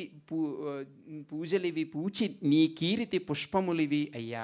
So he says that these are the flowers of glory. These kirtanas are the flowers of your glory that I am offering to it. Keep them in your storehouse. That's the Bhandagaram he is saying. ఒక్క కీర్తనే చాలు ఒద్దికై మమ్ము రక్షింప. Okay, 32,000 kirtanas are there. When should I read? What should I do? No. ఒక్క కీర్తనే చాలు. One is enough. ఒద్దికై మమ్ము రక్షింప. To transcend us from all these worldly barriers. If one focuses on one kirtana, that is enough. So then the obvious question should be, what should we do with the rest of the kirtanas? He says, తక్కినవి భాండారాన దాచుకో ఉండని. Keep them in your bhandagara. That means it also tells us the Bhandagara was there at the time of Annamacharya itself. This whole thing was there. And again, even the rest of the things, how these kirtanas have come. And this is not what I do out of my this thing. This just flowed through me and all the rest of the things he would be saying in the kirtana. So I leave it in the interest of time. Later in the YouTube video, you can stop and see the English translation or Telugu one if you want. Okay. So this is where we say he has written all of them. Offered to him, keep it in your thing. If one has to come out of this bondage or whatever, so called whatever we call it, one kirtana is good enough. So again, I would like to acknowledge all the sources. There are many sources not possible to acknowledge here, but Tirumala history books written by P.V.R.K. Prasad Garu and Sri Samvedan Shanmukha Sarma Garu, his pravachanas have been very, very useful.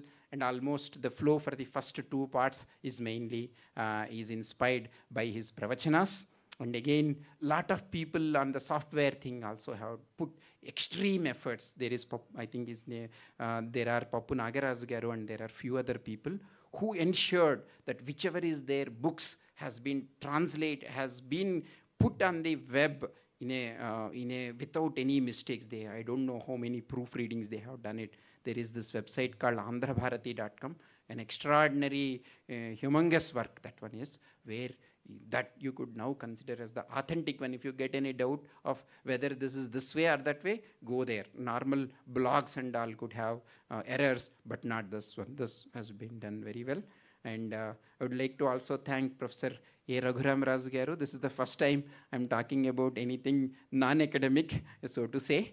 He has pushed me to this, and thanks to him to give that. And last but not the least, unless such platforms have been created where discussions could happen about on these topics, this all would not have materialized. So I'm I am very much thankful to first create such platform and give an opportunity to have discussions on such things to Bharatiya Vidya Bhavan, Bangalore, and their wonderful hospitality and the way they are coordinating from the beginning to the end is really commendable. So I'm grateful to them, and yeah, may Annamaya bless us that, and we would be able to see the Lord, the hill, everything, at least a portion of the way he happened to see it. So with that note, I'll stop here. Thank you.